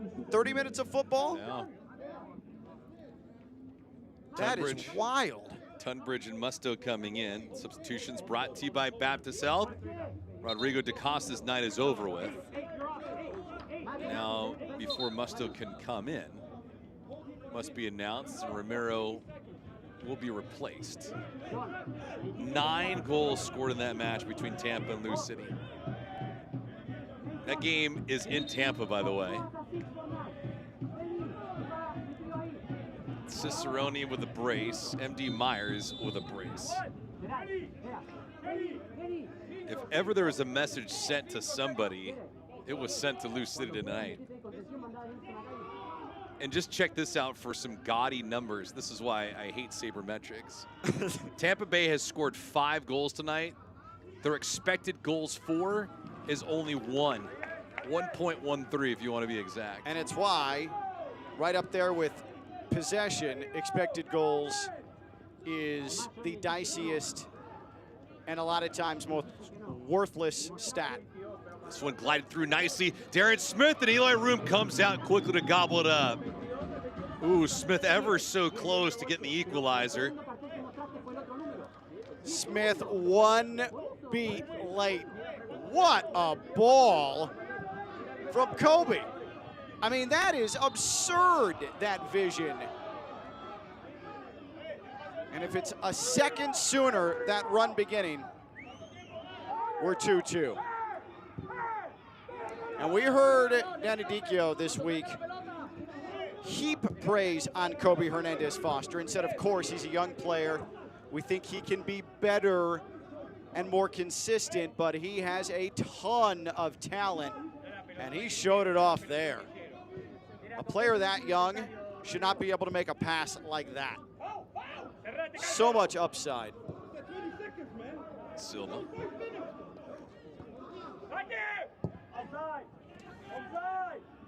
Busted forward. Far set official with the flag up.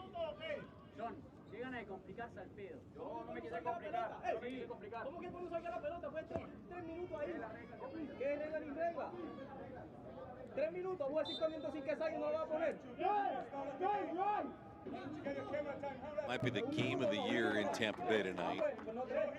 Rowdies and Lou City. I mean, at least the most insane. Yeah. In the first half of that, you had Lou City put up 3 goals in 9 minutes, and then Tampa answers 3 goals in 6 minutes. Lou City retakes the lead, and then Tampa Bay hits him twice in what, 4-minute span? Yeah, 2 goals in 3 minutes. Unbelievable. Tampa Bay feels like a team of regular season destiny at least. They cannot be killed. Well, Lou City a couple years ago, Players Shield, could not advance. Pittsburgh a couple years ago, same thing happened to them. Does not mean a whole lot. Lou City was dominant last year, and then all of a sudden they weren't. Pittsburgh, the #1 seed a couple years ago. Detroit as the 8th seed beat them.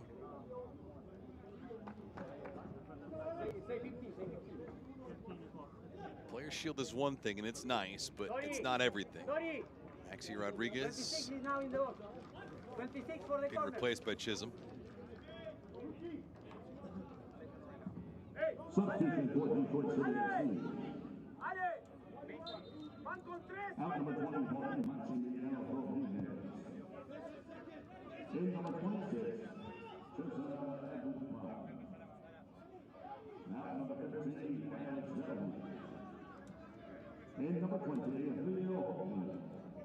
Detroit City has got to find a way to start hitting the flanks. They've had success on the wings. I don't think playing up the middle is going to be the way to ding Miami here. Detroit in this match has not had a fair amount of possession that has allowed them to dominate Miami once they enter the attacking third. It's been anything but. Good ball, nice effort, Tunbridge. Lacadia needed to get that thing up in the air. He had the right idea, Musto just trips over that. One of the first touches for a player who just substituted on. Not quite yet in the flow of the match. His eyes got real big, but he did not see the center backs retreating, and that's an easy interception.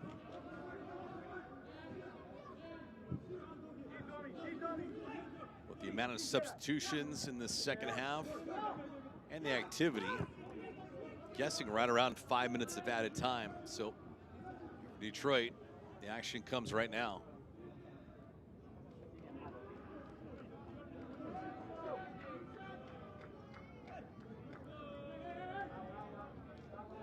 What a way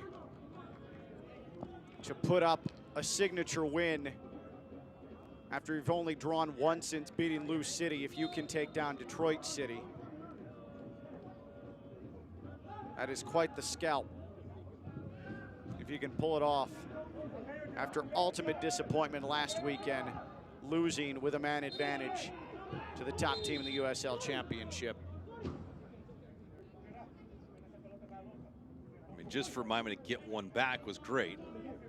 Obviously, to score twice, even better. The first goal was grit. The second goal was class.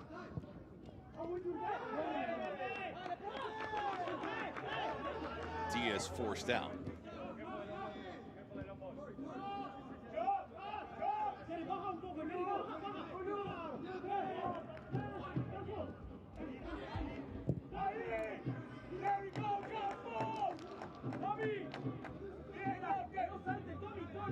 Still playing in Tampa Bay.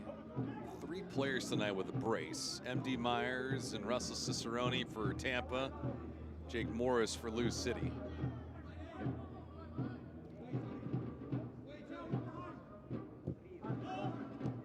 Looks like they're in added time, which the way that match is going, you could see 3 or 4 more goals. We'll have our Cricket Wireless man of the match following this contest.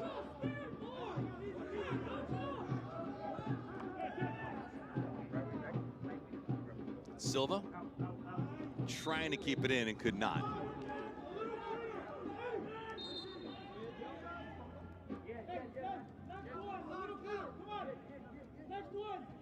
Well, no side in the USL Championship does more with less than Miami FC. It's openly discussed by the coaches that the resources aren't where the top teams, the consistent contenders are in the USL Championship. There is not a ton of depth on this roster yet. They have found a way to be on the right side of the playoff line for quite some time now, and they're on the verge, if they can hang on, to picking up an extremely important 3 points against a title contender. Tulu coming in this match for Gerald Diaz. Tulu has been up and down with injuries the last 2 years.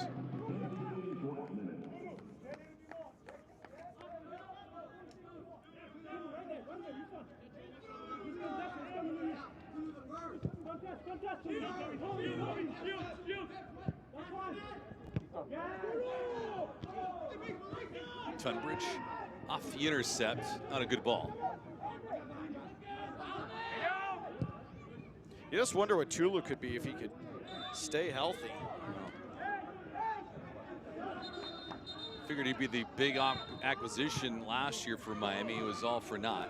Had a hamstring injury and did not return until the tail end of the season, where everything was lost for Miami in terms of hope.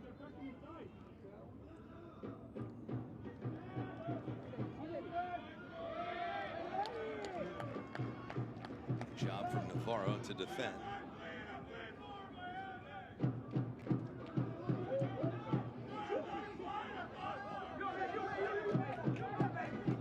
Tunbridge taking a trio of defenders into the corner. Now you start hitting the danger area where you got hit by Tampa Bay and you got hit by Detroit City. Up a man twice this season. Can there be lessons learned? You're 11 v 11 now. Are there lessons learned on how to close it out? Tunbridge tried to maneuver through and could not. Good heads-up play from Njai, just to switch the pitch. Calfo.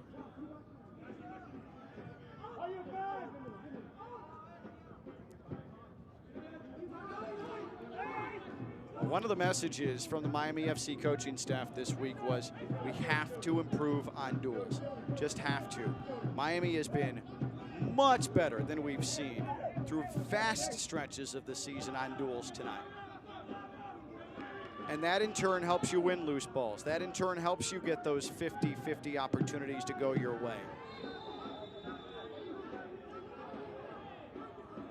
87th minute, and Navarro. The yellow card's going to be shown here. The message all week on the Detroit City side was, hey, we're fine. Things are good. This is a professional bunch. And there you see the clip from behind that earned the card for Navarro. But they prepare well. This is a really strong team. You just wonder, if you can't find a point here tonight, you lose back-to-back, does doubt start to creep in? There was a lot of confidence coming off the Las Vegas loss. What happens if you lose tonight? Hernandez Foster inside the 18, took a couple ricochets. Last touch by Detroit. And I'm not talking about some sort of massive fracture and the water comes rushing in and it's a complete sinking, but this is going to end up being, for Eastern Conference Championship hopes, extremely damaging. After 14 minutes of added time, Tampa Bay finally closes out Lou City. That's going to be a tough loss for Lou City to bounce back from. They were outshot in the second half, 16-4. They were mugged in the second half by Tampa Bay, who obviously got the wake-up call and then prevailed. They were down 3-0 in that match at home, and then they woke up. Tonight, Miami losing 1-0 to Detroit after the first half. Didn't play a bad brand of ball, but 2 goals in the second half. Jurgen Locadia, Gerald Diaz have given them the advantage. They're trying to secure 3 points tonight. Torrey. Maneuver outside. Ben Morris's drive, that was blocked. Morris, another quick touch. Yamazaki who gave it up. Detroit trying to get this one back to dead even. Good shape there by Miami FC. Silva on the attempt, left foot, it's Pierre. Unmarked by Tulu, and Silva on the board, so is Detroit, it's 2-2. Really good teams take advantage of mistakes, and I couldn't tell you what Tulu's doing there. I don't know where he thought the ball was headed or where he thought the attacker was, but he gets completely lost, and that's a quality finish for the goal. Silva is able to find the right calculation of delivery to wait on the shot. He knows that Tulu is in no man's land and knows that Tulu has not seen him in enough time to mark him, and that's a really, really good goal. It required patience. Miami had closed off the initial opportunity, and you pick on the substitute, and that is a really rough defensive mistake. Your attention, please. The fourth official has 5 minutes of added time. of 5 minutes of stoppage time. I mean, you just can't get beat on the back post like that. And it's not like there was an excessive amount of pace on that cross. It hung up there. So much so that Silva is able to sit and wait and line up a shot with power. Hernandez Foster with an excellent feed to him on the left-hand side. Silva did the rest, and it's 2-2.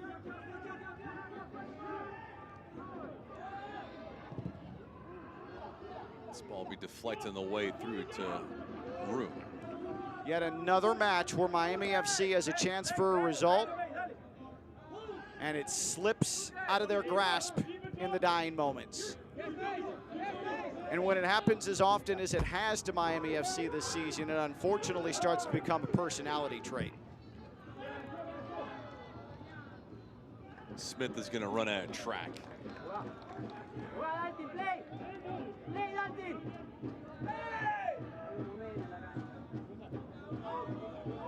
There's still time for Detroit City to grab another. You saw how Detroit City, after Miami FC's first goal, lost its composure. Miami FC, they may become leaky here.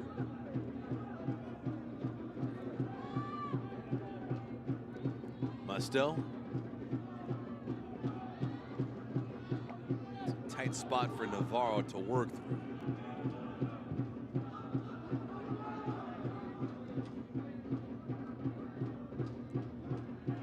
Match is pretty even statistically. Score 2-2, shots are 11-11. Dunbridge outside of Tulu. Tulu, the lift, nobody around. Still trying to win it.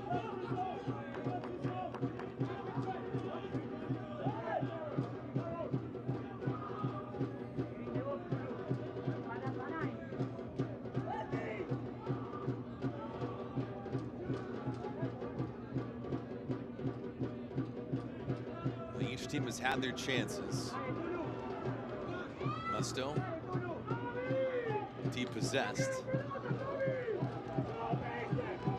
Now Ben Morris and company trying to play downhill. Morris outside the right, and that ball just too much steam on it, but Morris gets dropped, and Knutson is not happy with the ruling. Ill-advised foul, too.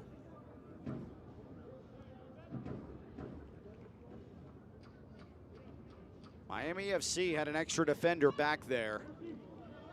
Let's check out the contact here. Knutson comes up. Yeah, it's just clumsy.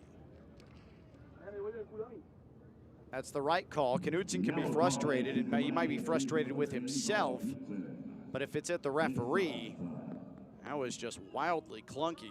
And now a chance to win it for Detroit.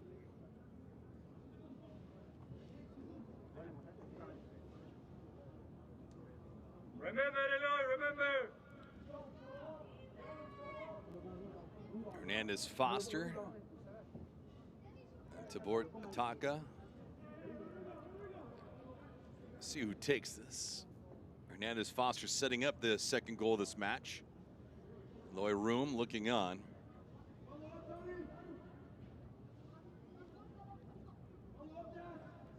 To give Detroit another lead.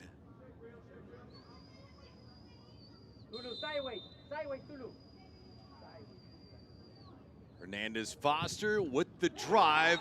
It's a guy in front, Musto. And our center referee points to the spot.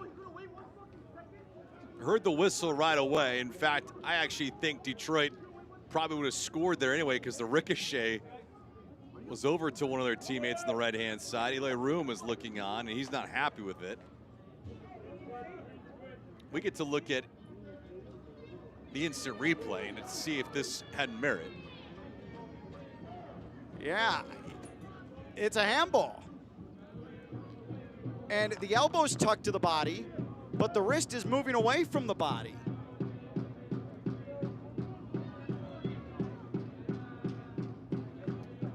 Well, what a disastrous ending to this match it will be if Miami can't at least secure a point.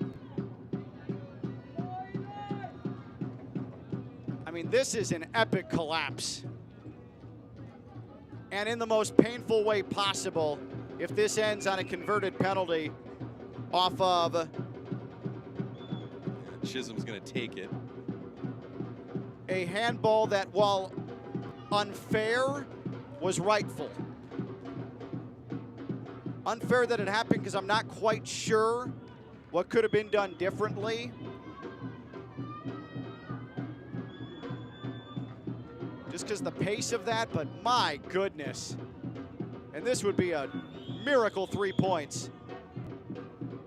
And quite a courageous comeback. Egbu Chulam against Room. He fires, great stop by Room. Oh my, Eloy Room, a redemption after last week's collapse, saves Miami FC's hide here tonight. Tunbridge playing a little bit too much hero ball. He had two guys wide open on the left-hand side, and this match has reached full time. Unbelievable finish. Eloy Room with a monster performance when it counted the most.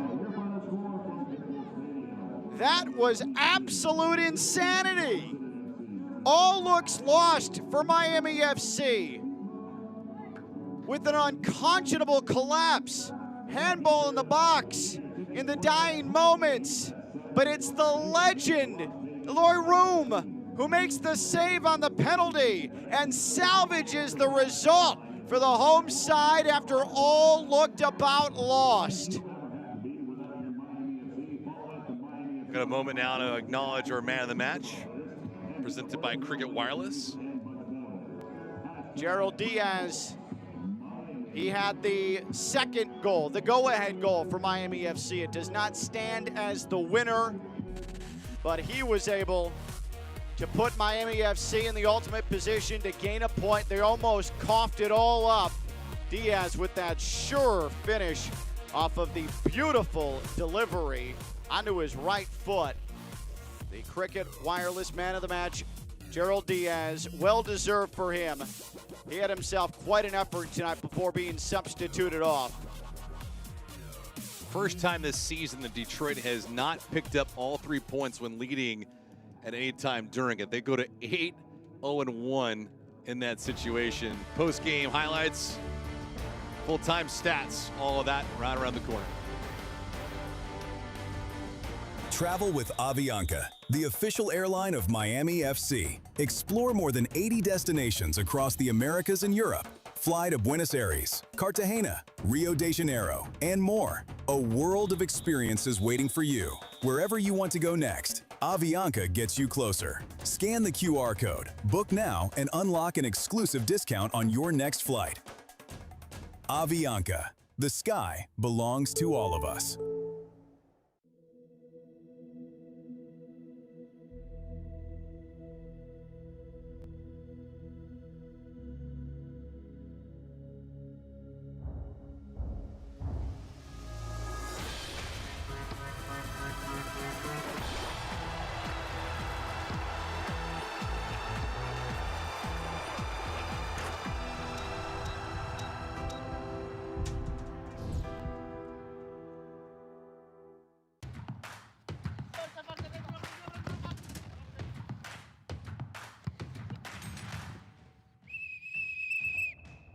Dealing with pressure is never easy. But pressure is part of the game too. When everything is in your hands, become your own hero.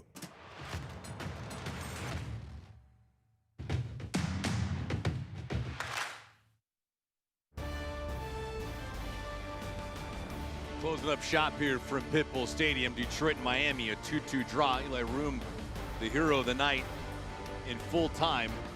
Big stop on a penalty kick against Chisholm. He stood tall. Miami FC able to grab a point. Full-time highlights and stats in this thing, Ken. It was wild. Yeah, there were some long lulls, and then there was some unbelievable action. Just past 20 minutes, this is the first decent opportunity for Miami FC. Alessandro Malesi puts it up and over the goal, but you'll want to put a pin in his name. Detroit City would be first on the board.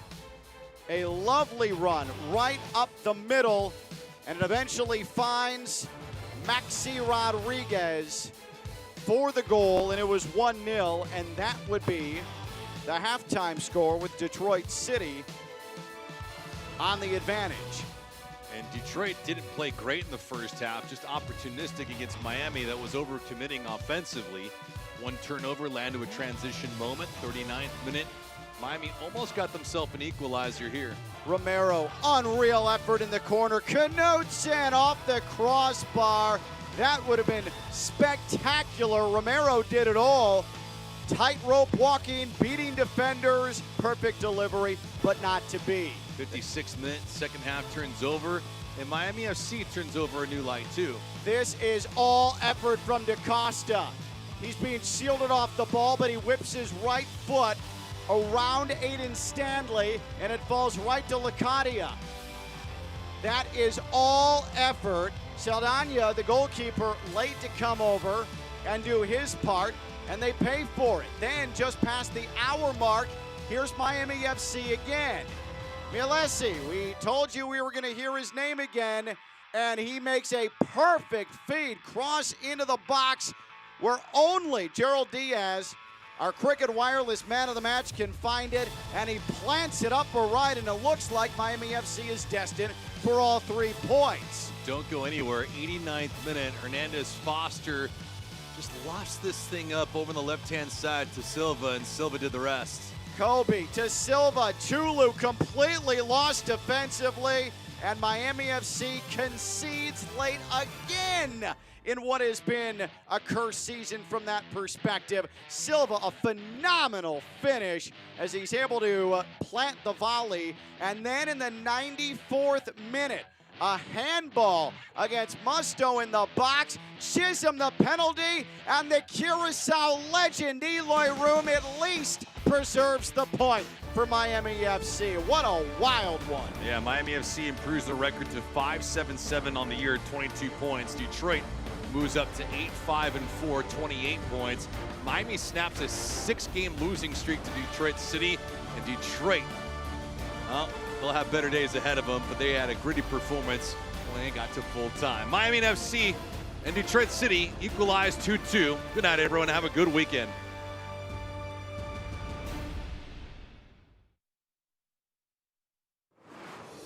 This copyrighted telecast of the United Soccer League cannot be retransmitted, rebroadcast, or reproduced without the express written consent of the United Soccer League.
Clean, if you will.